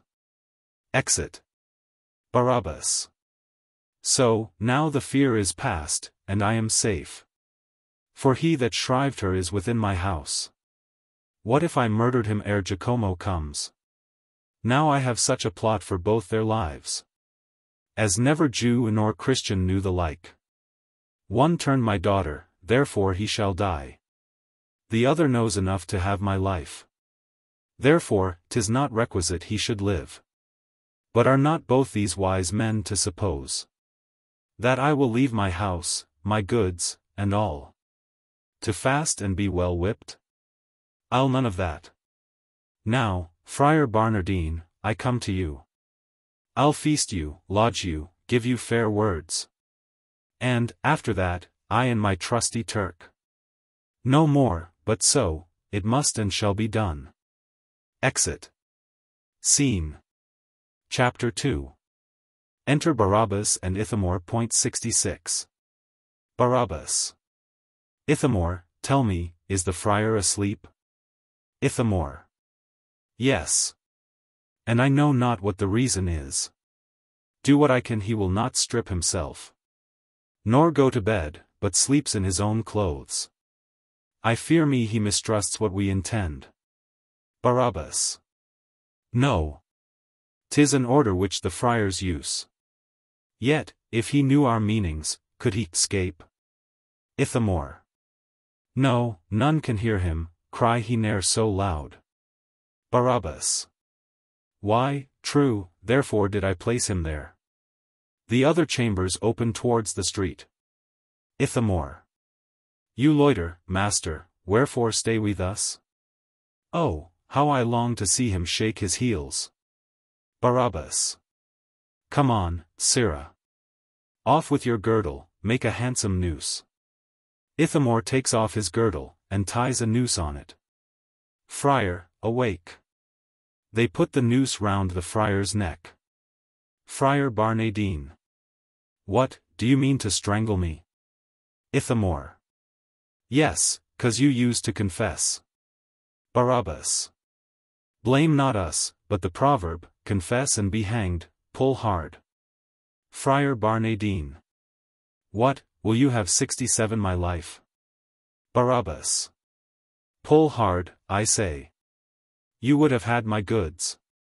Ithamore. Aye, and our lives too, therefore pull amain. They strangle him. 'Tis neatly done, sir, here's no print at all. Barabas. Then is it as it should be, take him up. Ithamore. Nay, master, be ruled by me a little. Stands the body upright against the wall, and puts a staff in its hand. So, let him lean upon his staff, excellent. He stands as if he were begging of bacon. 68. Barabas.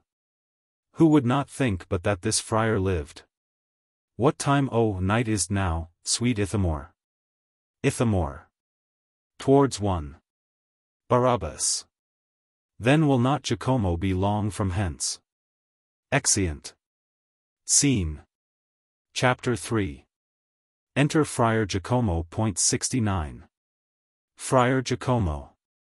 This is the hour wherein I shall proceed. 70. O happy hour wherein I shall convert an infidel, and bring his gold into our treasury. But soft, is not this Barnardine? It is. And, understanding I should come this way, stands here a purpose, meaning me some wrong, and intercept my going to the Jew. Barnardine. Wilt thou not speak? Thou think'st I see thee not. Away, I'd wish thee, and let me go by. No, wilt thou not? Nay, then, I'll force my way. And see, a staff stands ready for the purpose. As thou lick'st that, stop me another time. Takes the staff, and strikes down the body, which falls down. Enter Barabas and Ithamore. Barabas. Why, how now, Jacomo, what hast thou done? Friar Jacomo. Why, stricken him that would have struck at me. Barabas. Who is it? Barnardine. Now out, alas, he's slain. Ithamore. Aye, master, he's slain, look how his brains drop out on's nose. Friar Jacomo. Good sirs, I have done't, but nobody knows it but you two, I may escape. Barabas. So might my man and I hang with you for company. Ithamore. No, let us bear him to the magistrates. Friar Jacomo. Good Barabas, let me go. Barabas. No, pardon me. The law must have his course. I must be forced to give in evidence. That being importuned by this Barnardine to be a Christian, I shut him out. And there he sat, now I to keep my word, and give my goods and substance to your house, was up thus early, with intent to go unto your friary, because you stayed Ithamore. Fie upon them. Master, will you turn Christian, when holy friars turn devils and murder one another? Barabas. No, for this example I'll remain a Jew. Heaven bless me. What, a friar a murderer? When shall you see a Jew commit the like? Ithamore. Why, a Turk could have done no more. Barabas. Tomorrow is the sessions, you shall to it. Come, Ithamore, let's help to take him hence. Friar Jacomo. Villains, I am a sacred person, touch me not. Barabas. The law shall touch you, will but lead you, we. Loss, I could weep at your calamity. Take in the staff too, for that must be shown. Law wills that each particular be known. Exeunt. Scene. Chapter 4. Enter Bellamira and Pilia-Borza. 71. Bellamira. Pilia-Borza, didst thou meet with Ithamore? Pilia-Borza. I did. Bellamira. And didst thou deliver my letter? Pilia-Borza. I did. Bellamira. And what thinkst thou? Will he come? Pilia-Borza. I think so, but yet I cannot tell, for, at the reading of the letter he looked like a man of another world. Bellamira. Why so? Pilia-Borza. That such a base slave as he should be saluted by such a tall 72 man as I am, from such a beautiful dame as you. Bellamira. And what said he? Pilia-Borza. Not a wise word, only gave me a nod, as who should say, is it even so, and so I left him, being driven to a nonplus at the critical aspect of my terrible countenance. Bellamira. And where didst meet him? Pilia-Borza. Upon mine own freehold, within 40 feet of the gallows, conning his neck. Verse 73 I take it, looking of 74 a friar's execution. Whom I saluted with an old hempen proverb, Hodi tibi, cras mihi, and so I left him to the mercy of the hangman, but, the exercise 75 being done, see where he comes. Enter Ithamore. Ithamore. I never knew a man take his death so patiently as this friar, he was ready to leap off ere the halter was about his neck. And when the hangman had put on his hempen tippet, he made such haste to his prayers, as if he had had another cure to serve. Well, go whither he will, I'll be none of his followers in haste, and, now I think on't, going to the execution, a fellow met me with a mosquito 76 like a raven's wing, and a dagger with a hilt like a warming pan, and he gave me a letter from one Madame Bellamira, saluting me in such sort as if he had meant to make clean my boots with his lips. The effect was, that I should come to her house. I wonder what the reason is. It may be she sees more in me than I can find in myself, for she writes further, that she loves me ever since she saw me, and who would not requite such love? Here's her house, and here she comes, and now would I were gone, I am not worthy to look upon her. Pilia-Borza. This is the gentleman you writ to. Ithamore. Gentleman. He flouts me, what gentry can be in a poor Turk of 10 pence, 77 I'll be gone. Aside. Bellamira. Is not a sweet-faced youth, Pilia? Ithamore. Again, sweet youth. Aside. Did not you, sir, bring the sweet youth a letter? Pilia-Borza.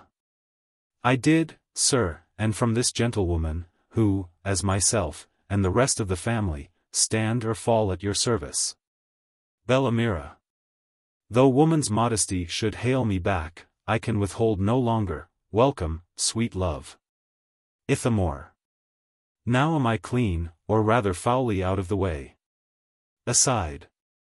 Bellamira. Whither so soon? Ithamore. I'll go steal some money from my master to make me handsome. Aside. pray, pardon me, I must go see a ship discharged. Bellamira. Canst thou be so unkind to leave me thus? Pilia-Borza. And ye did but know how she loves you, sir. Ithamore. Nay, I care not how much she loves me, sweet Bellamira, would I had my master's wealth for thy sake. Pilia-Borza. And you can have it, sir, and if you please. Ithamore. If 'twere above ground, I could and would have it, but he hides and buries it up, as partridges do their eggs, under the earth. Pilia-Borza. And is not possible to find it out? Ithamore. By no means possible. Bellamira. What shall we do with this base villain then? Aside to Pilia-Borza. Pilia-Borza. Let me alone, do but you speak him fair, aside to her. But sir knows some secrets of the Jew, which, if they were revealed, would do him harm. Ithamore. Aye, and such as, go to, no more. I'll make him send me half he has, and glad he 'scapes so too, I'll write unto him, we'll have money straight. Pilia-Borza. Send for 100 crowns at least. Ithamore. 10,000 crowns, writing. Master Barabas. Pilia-Borza. Write not so submissively, but threatening him. Ithamore. Writing. Sirrah Barabas, send me 100 crowns. Pilia-Borza. Put in 200 at least. Ithamore. Writing. I charge thee send me 300 by this bearer, and this shall be your warrant, if you do not, no more, but so. Pilia-Borza. Tell him you will confess. Ithamore. Writing. Otherwise I'll confess all. Vanish, and return in a twinkle. Pilia-Borza. Let me alone, I'll use him in his kind. Exit Pilia-Borza with the letter. Ithamore. Hang him, Jew. Bellamira. Now, gentle Ithamore, lie in my lap. Where are my maids? Provide a running 78 banquet. Send to the merchant, bid him bring me silks. Shall Ithamore, my love, go in such rags? Ithamore. And bid the jeweler come hither too. Bellamira. I have no husband, sweet, I'll marry thee. Ithamore. Content, but we will leave this paltry land, and sail from hence to Greece, to lovely Greece. I'll be thy Jason, thou my golden fleece. Where painted carpets o'er the meads are hurled, and Bacchus vineyards overspread the world. Where woods and forests go in goodly green. I'll be Adonis, thou shalt be love's queen. The meads, the orchards, and the primrose lanes, instead of sedge and reed, bear sugar canes. Thou in those groves, by Dis above, shalt live with me, and be my love. Bellamira. Whither will I not go with gentle Ithamore? Re-enter Pilia-Borza. Ithamore. How now? Hast thou the gold? Pilia-Borza. Yes. Ithamore. But came it freely? Did the cow give down her milk freely? Pilia-Borza. At reading of the letter, he stared and stamped and turned aside. I took him by the beard, and looked upon him thus, told him he were best to send it, then he hugged and embraced me. Ithamore. Rather for fear than love. Pilia-Borza. Then, like a Jew, he laughed and jeered, and told me he loved me for your sake, and said what a faithful servant you had been. Ithamore. The more villain he to keep me thus, here's goodly parel, is there not? Pilia-Borza. To conclude, he gave me 10 crowns. Gives the money to Ithamore. Ithamore. But 10? I'll not leave him worth a grey groat. Give me a ream 79 of paper, we'll have a kingdom of gold for't. Pilia-Borza. Write for 500 crowns. Ithamore. Writing. Sirrah Jew, as you love your life, send me 500 crowns, and give the bearer 100, tell him I must have't. Pilia-Borza. I warrant, your worship shall have't. Ithamore. And, if he ask why I demand so much, tell him I scorn to write a line under 100 crowns. Pilia-Borza. You'd make a rich poet, sir. I am gone. Exit. Ithamore. Take thou the money, spend it for my sake. Bellamira. 'Tis not thy money, but thyself I weigh. Thus Bellamira esteems of gold. Throws it aside. But thus of thee. Kisses him. Ithamore. That kiss again. She runs division 80 of my lips. What an eye she casts on me. It twinkles like a star. Bellamira. Come, my dear love, let's in and sleep together. Ithamore. Oh, that 10,000 nights were put in one, that we might sleep 7 years together afore we wake. Bellamira. Come, amorous wag, first banquet, and then sleep. Exeunt. Scene. Chapter 5. Enter Barabas, reading a letter. 81. Barabas. Barabas, send me 300 crowns. Plain Barabas. Oh, that wicked courtesan. He was not wont to call me Barabas. Or else I will confess, there it goes. But, if I get him, coupe de gorge for that. He sent a shaggy tottered 82 staring slave. That when he speaks draws out his grisly beard. And winds it twice or thrice about his ear. Whose face has been a grindstone for men's swords. His hands are hacked, some fingers cut quite off. Who, when he speaks, grunts like a hog, and looks like one that is employed in catsery. 83. And cross-biting. 84, such a rogue. As is the husband to 100 whores. And I by him must send 300 crowns. Well, my hope is, he will not stay there still. And, when he comes, oh, that he were but here. Enter Pilia-Borza. Pilia-Borza. Jew, I must have more gold. Barabas.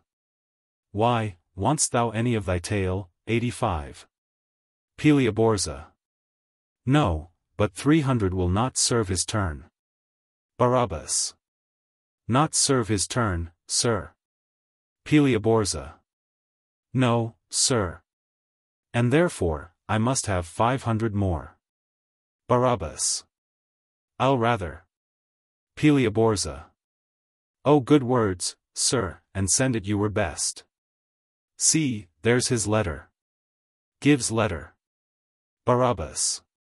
Might he not as well come as send? Pray bid him come and fetch it, what he writes for you, ye shall have straight.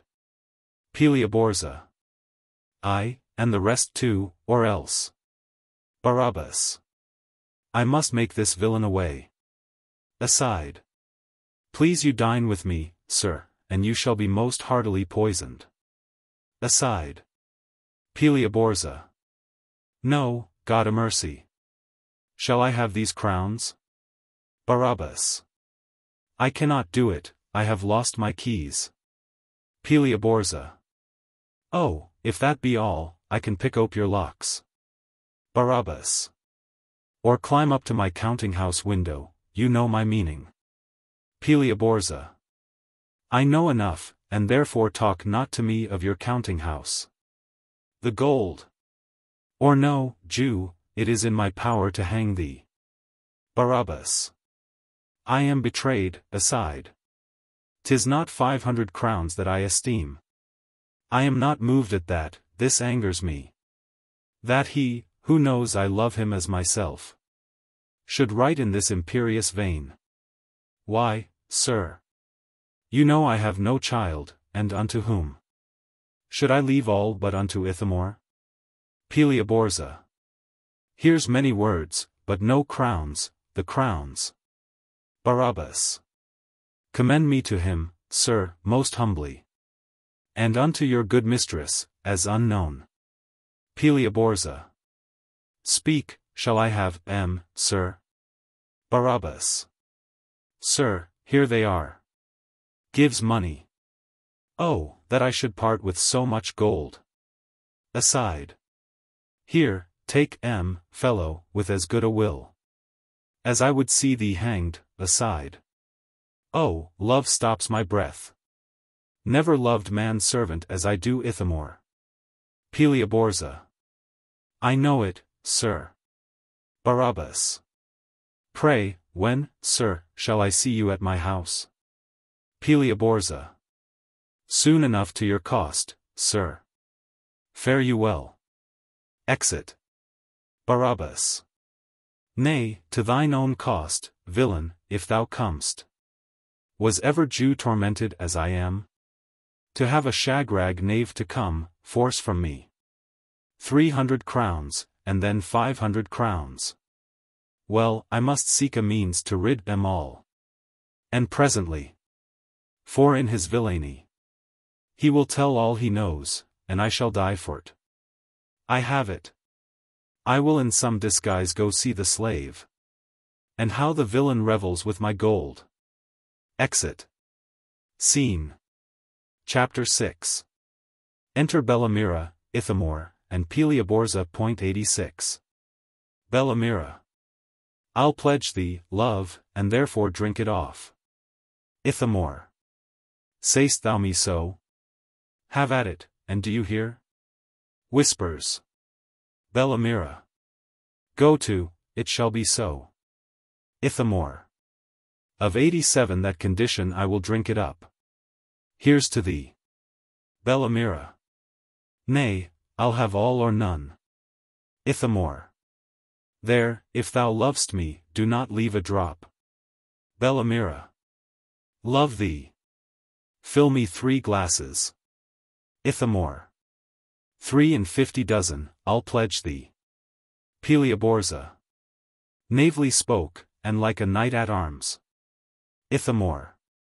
Hey, Rivo Castigliano, 88 a man's a man. Bellamira. Now to the Jew. Ithamore. Ha! To the Jew, and send me money he were best. Pilia-Borza. What wouldst thou do, if he should send thee none? Ithamore. Do nothing, but I know what I know, he's a murderer. Bellamira. I had not thought he had been so brave a man. Ithamore. You knew Mathias and the governor's son, he and I killed both, and yet never touched Pilia-Borza. Oh, bravely done. Ithamore. I carried the broth that poisoned the nuns, and he and I, snickle hand too fast. 89 strangled a friar. Bellamira. You two alone? Ithamore. We two. And 'twas never known, nor never shall be for me. Pilia-Borza. This shall with me unto the governor. Aside to Bellamira. Bellamira. And fit it should, but first let's have more gold. Aside to Pilia-Borza. Come, gentle Ithamore, lie in my lap. Ithamore. Love me little, love me long, let music rumble. Whilst I in thy incunny 90 lap do tumble. Enter Barabas, disguised as a French musician, with a lute, and a nosegay in his hat. Bellamira. A French musician. Come, let's hear your skill. Barabas. Must tune my lute for sound, twang, twang, first. Ithamore. Wilt drink, Frenchman? Here's to thee with a pox on this drunken hiccup. Barabas. Gramercy, monsieur. Bellamira. Prithee, Pilia-Borza, bid the fiddler give me the posy in his hat there. Pilia-Borza. Sirrah, you must give my mistress your posy. Barabas. A votre commandment, madam. Giving nosegay. Bellamira. How sweet, my Ithamore, the flowers smell. Ithamore. Like thy breath, sweetheart. No violet like Pilia-Borza. Faugh. Methinks they stink like a hollyhock. Barabas. So, now I am revenged upon them all. The scent thereof was death, I poisoned it. Aside. Ithamore. Play, fiddler, or I'll cut your cat's guts into chitlins. Barabas. Pardonnez-moi, be no in tune yet, so, now all be in. Ithamore. Give him a crown, and fill me out more wine. Pilia-Borza. There's 2 crowns for thee, play. Giving money. Barabas. How liberally the villain gives me mine own gold. Aside, Barabas then plays. Pilia-Borza. Methinks he fingers very well. Barabas. So did you when you stole my gold. Aside. Pilia-Borza. How swift he runs. Barabas. You run swifter when you threw my gold out of my window. Aside. Bellamira. Musician, hast been in Malta long? Barabas. 2, 3, 4 month, madam. Ithamore. Dost not know a Jew, one Barabas? Barabas. Very much, monsieur, you know be his man. Pilia-Borza. His man? Ithamore. I scorn the peasant, tell him so. Barabas. He knows it already. Aside. Ithamore. 'Tis a strange thing of that Jew, he lives upon pickled grasshoppers and sauced mushrooms. Barabas. What a slave's this! The governor feeds not as I do. Aside. Ithamore. He never put on clean shirt since he was circumcised. Barabas. Oh rascal!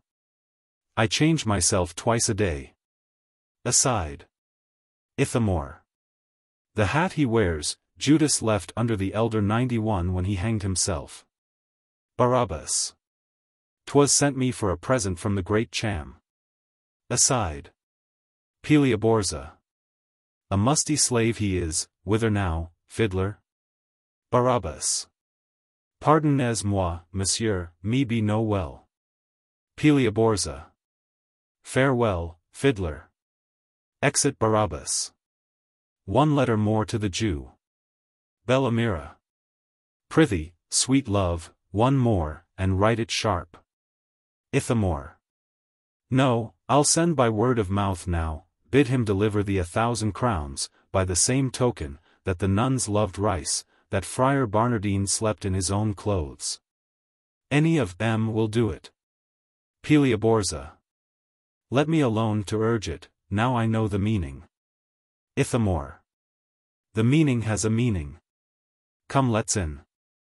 To undo a Jew is charity, and not sin. Exeunt. Act. Chapter 5. Scene. Chapter 1. Enter Ferneze, knights, Martin del Bosco, and officers. 92. Ferneze. Now, gentlemen, betake you to your arms. And see that Malta be well fortified. And it behoves you to be resolute. For Calymath, having hovered here so long, will win the town, or die before the walls. First Knight. And die he shall, for we will never yield. Enter Bellamira and Pilia-Borza. Bellamira. Oh, bring us to the governor. Ferneze. Away with her. She is a courtesan. Bellamira. Whatever I am, yet, governor, hear me speak. I bring thee news by whom thy son was slain. Mathias did it not, it was the Jew. Pilia-Borza. Who, besides the slaughter of these gentlemen, poisoned his own daughter and the nuns.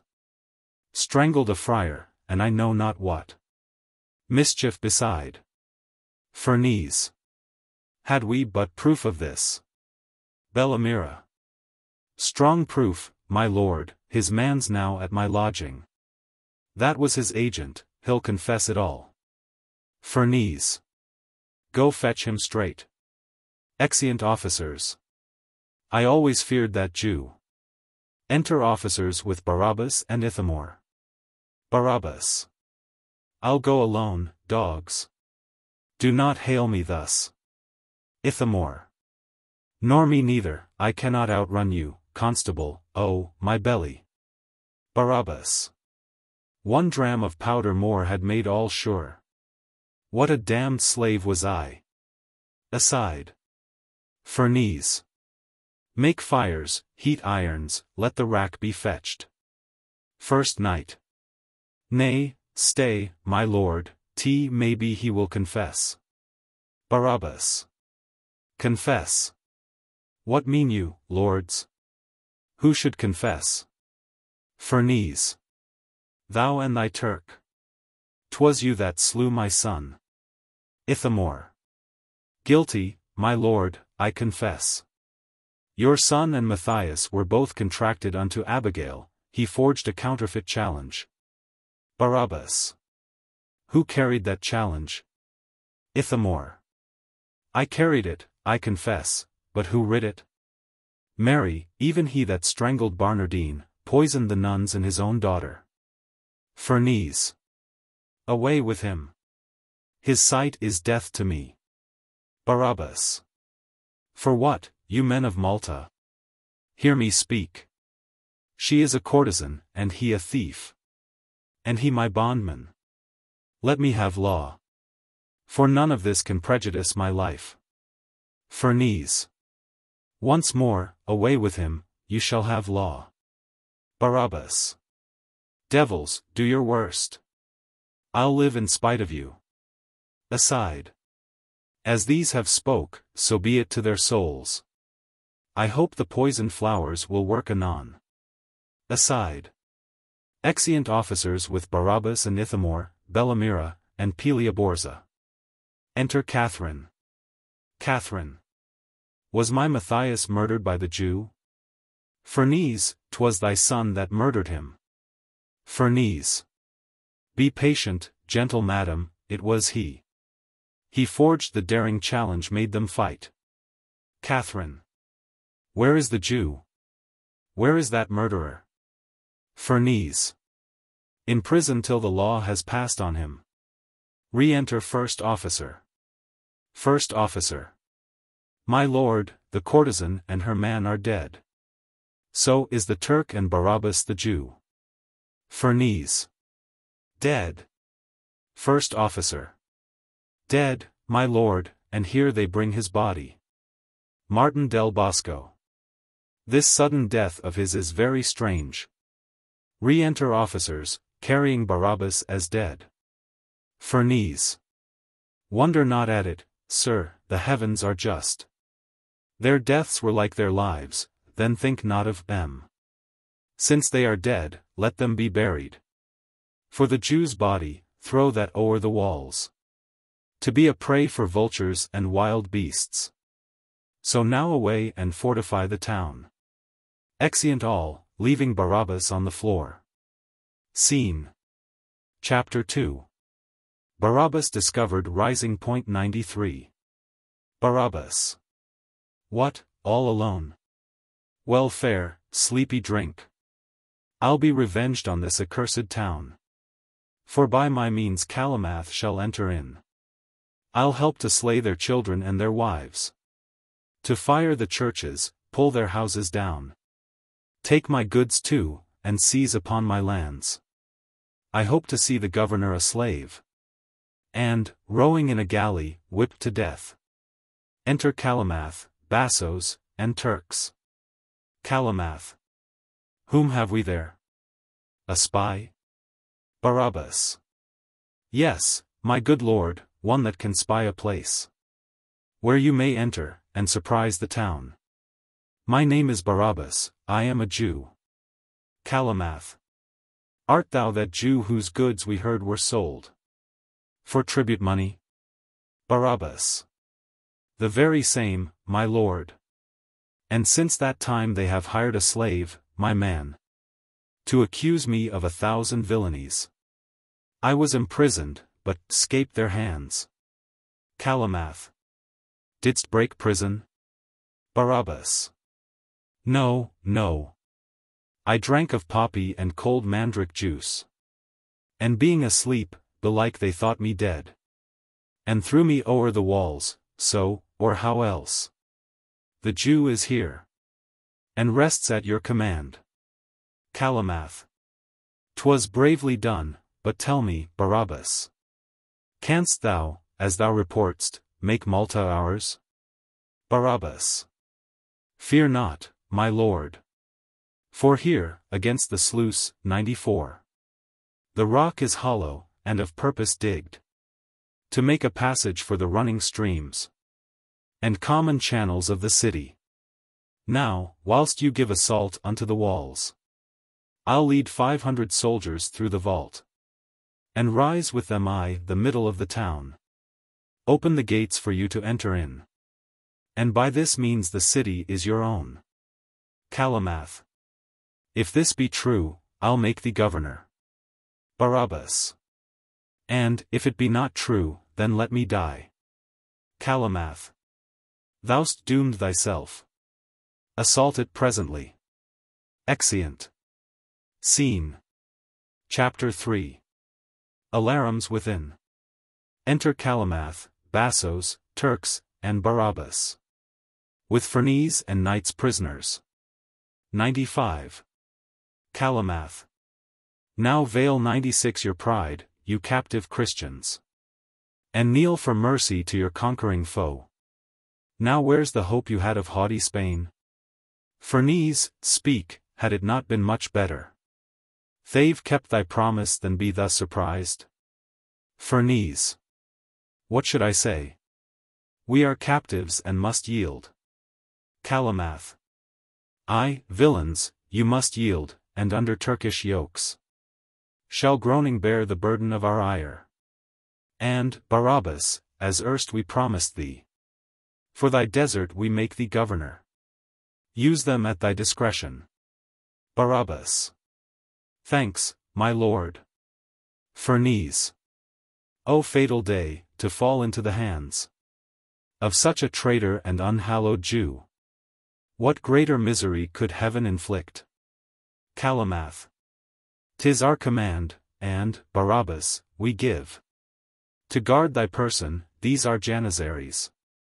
Entreat 97 them well, as we have used thee. And now, brave bassoes, come, we'll walk about the ruined town, and see the wreck we made. Farewell, brave Jew, farewell, great Barabas. Barabas. May all good fortune follow Calymath. Exeunt Calymath and bassoes. And now, as entrance to our safety, to prison with the governor and these captains, his consorts and confederates. Ferneze. O villain! Heaven will be revenged on thee. Exeunt Turks with Ferneze and knights. Away! No more, let him not trouble me. 98. Thus hast thou gotten, by thy policy, no simple place, no small authority. I now am governor of Malta, true. But Malta hates me, and, in hating me, my life's in danger. And what boots it thee, poor Barabas, to be the governor, whenas thy life shall be at their command? No, Barabas, this must be looked into. And, since by wrong thou gotst authority, maintain it bravely by firm policy. At least and profitably lose it not.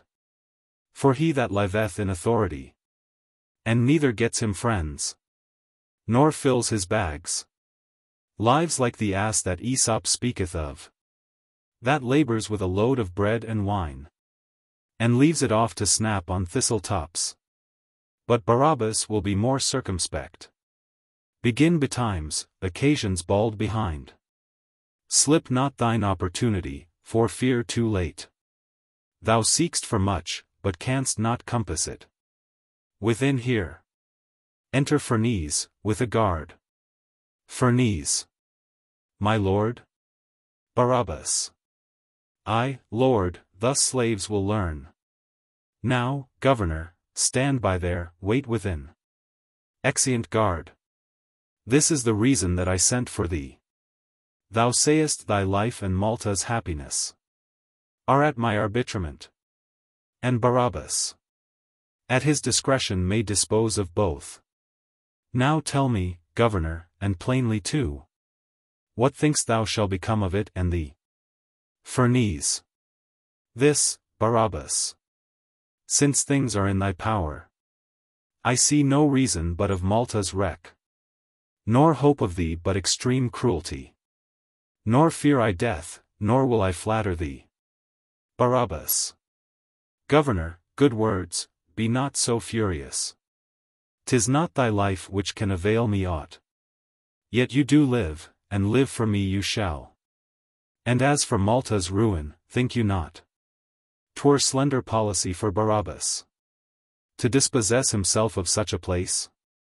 For sith, as once you said, 'tis in this isle, in Malta here, that I have got my goods, and in this city still have had success. And now at length am grown your governor.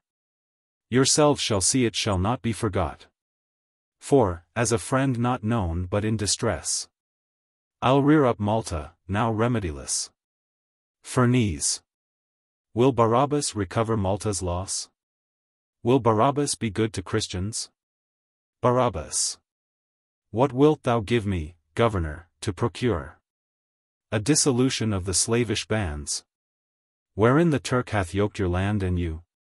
What will you give me if I render you the life of Calymath, surprise his men, and in an outhouse of the city shut his soldiers, till I have consumed them all with fire? What will you give him that procureth this? Ferneze. Do but bring this to pass which thou pretendest. Deal truly with us as thou intimatest. And I will send amongst the citizens, and by my letters privately procure great sums of money for thy recompense. Nay more, do this, and live thou governor still. Barabas. Nay, do thou this, Ferneze, and be free. Governor, I enlarge thee. Live with me. Go walk about the city, see thy friends. Tush, send not letters to them, go thyself. And let me see what money thou canst make.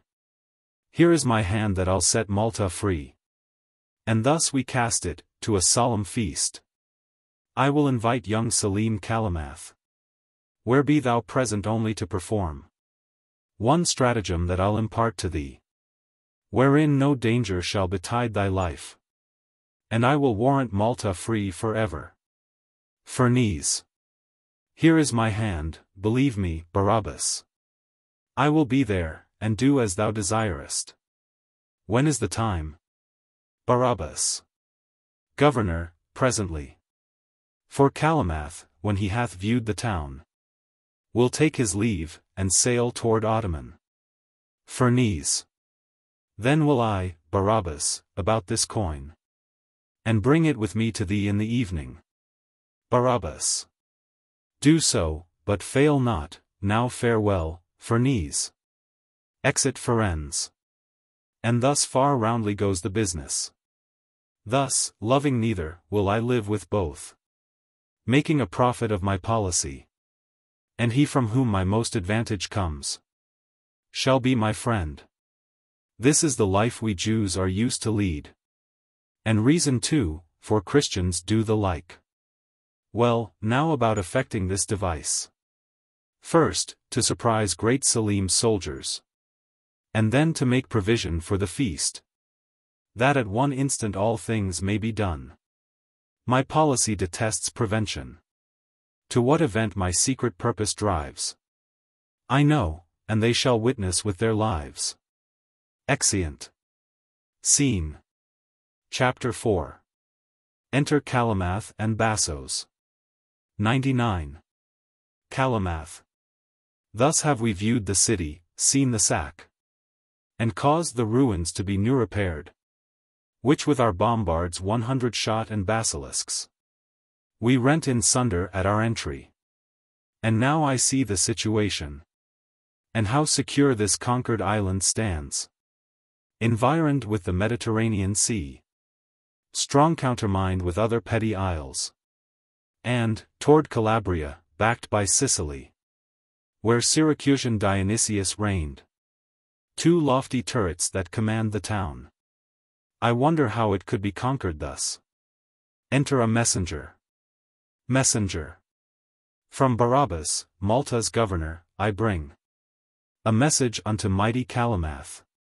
Hearing his sovereign was bound for sea, to sail to Turkey, to great Ottoman.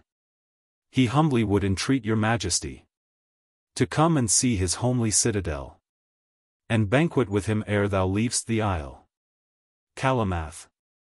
To banquet with him in his citadel? I fear me, messenger, to feast my train within a town of war so lately pillaged will be too costly and too troublesome. Yet would I gladly visit Barabas, for well has Barabas deserved of us. Messenger. Selim, for that, thus saith the governor, that he hath in his store a pearl so big, so precious, and withal so orient, as, be it valued but indifferently, the price thereof will serve to entertain Selim and all his soldiers for a month. Therefore he humbly would entreat your highness not to depart till he has feasted you. Calymath. I cannot feast my men in Malta walls, except he place his tables in the streets. Messenger. Know, Selim, that there is a monastery, which standeth as an outhouse to the town. There will he banquet them. But thee at home, with all thy bassoes and brave followers. Calymath. Well, tell the governor we grant his suit. We'll in this summer evening feast with him. Messenger. I shall, my lord. Exit. Calymath. And now, bold bassoes, let us to our tents, and meditate how we may grace us best to solemnize our governor's great feast. Exeunt. Scene. Chapter 5. Enter Ferneze, Knights and Martin del Bosco. 101. Ferneze. In this, my countrymen, be ruled by me. Have special care that no man sally forth, till you shall hear a culverin discharged by him that bears the linstock. 102 kindled thus.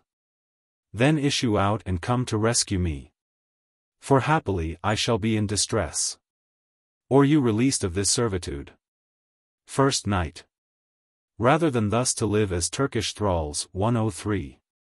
What will we not adventure? Ferneze. On, then, begone. Knights. Farewell, grave governor. Exeunt on one side Knights and Martin del Bosco, on the other Ferneze. Scene. Chapter 6. Enter, above, Barabas, with a hammer, very busy, and carpenters. 104. Barabas. How stand the cords? How hang these hinges? Fast? Are all the cranes and pulleys sure? First Carpenter. All fast. Barabas. Leave nothing loose, all level to my mind. Why now I see that you have art indeed. There, carpenters, divide that gold amongst you, give money. Go swill in bowls of sack and muscadine. Down to the cellar, taste of all my wines. First Carpenter. We shall, my lord, and thank you. Exeunt Carpenters. Barabas. And, if you like them, drink your fill and die. For so I live, perish may all the world. Now Selim Calymath return me word that thou wilt come, and I am satisfied. Enter Messenger. Now, sirrah, what, will he come? Messenger. He will. And has commanded all his men to come ashore, and march through Malta streets, that thou mayst feast them in thy citadel. Barabas. Then now are all things as my wish would have them. There wanteth nothing but the governor's pelf. And see, he brings it. Enter Ferneze. Now, governor, the sum. Ferneze. With free consent, 100,000 pounds. Barabas. Pound say'st thou, governor? Well, since it is no more, I'll satisfy myself with that, nay, keep it still. For if I keep not promise, trust not me. And, governor, now partake my policy. First, for his army. They are sent before. Entered the monastery, and underneath. In several places are field pieces pitched. Bombards, whole barrels full of gunpowder. That on the sudden shall dissever it. And batter all the stones about their ears. Whence none can possibly escape alive. Now, as for Calymath and his consorts. Here have I made a dainty gallery. The floor whereof, this cable being cut, doth fall asunder. So that it doth sink into a deep pit past recovery. Here, hold that knife, throws down a knife. And when thou sayest he comes, and with his bassoes shall be blithely set, a warning piece shall be shot off from the tower, to give thee knowledge when to cut the cord, and fire the house. Say, will not this be brave? Ferneze. Oh, excellent. Here, hold thee, Barabas. I trust thy word, take what I promised thee. Barabas. No, governor. I'll satisfy thee first. Thou shalt not live in doubt of anything. Stand close, for here they come. Ferneze retires. Why, is not this a kingly kind of trade, to purchase towns by treachery and sell them by deceit? Now tell me, worldlings, underneath the sun, if greater falsehood ever has been done? Enter Calymath and bassoes. Calymath. Come, my companion bassoes, see, I pray, how busy Barabas is there above, to entertain us in his gallery. Let us salute him. Save thee, Barabas. Barabas. Welcome, great Calymath. Ferneze. How the slave jeers at him. Aside. Barabas. Will 't please thee, mighty Selim Calymath, to ascend our homely stairs? Calymath. I, Barabas. Come, bassoes, ascend. Ferneze. Coming forward. Stay, Calymath. For I will show thee greater courtesy than Barabas would have afforded thee. Night. Within. Sound a charge there. A charge sounded within. Ferneze cuts the cord, the floor of the gallery gives way, and Barabas falls into a cauldron placed in a pit. Enter Martin del Bosco and knights. Calymath. How now? What means this? Barabas. Help, help me. Christians, help. Ferneze. See, Calymath. This was devised for thee. Calymath. Treason. Treason. Bassoes, fly. Ferneze. No, Selim, do not fly. See his end first, and fly then if thou canst. Barabas. Oh, help me, Selim. Help me, Christians. Governor, why stand you all so pitiless? Ferneze. Should I in pity of thy plaints or thee, accursed Barabas, base Jew, relent? No, thus I'll see thy treachery repaid. But wish thou hadst behaved thee otherwise. Barabas. You will not help me, then? Ferneze. No, villain, no. Barabas. And, villains, no, you cannot help me now. Then, Barabas, breathe forth thy latest hate. And in the fury of thy torment strive to end thy life with resolution. No, governor, 'twas I that slew thy son. I framed the challenge that did make them meet. No, Calymath, I aimed thy overthrow. And had I but escaped this stratagem, I would have brought confusion on you all. Damned Christian dogs. And Turkish infidels. But now begins the extremity of heat to pinch me with intolerable pangs. Die, life. Fly, soul. Tongue, curse thy fill, and die. Dies. Calymath. Tell me, you Christians, what doth this portend? Ferneze. This train he laid to have entrapped thy life. Now, Selim, note the unhallowed deeds of Jews. Thus he determined to have handled thee. But I have rather chose to save thy life. Calymath. Was this the banquet he prepared for us? Let's hence, lest further mischief be pretended. 105. Ferneze. Nay, Selim, stay. For, since we have thee here, we will not let thee part so suddenly.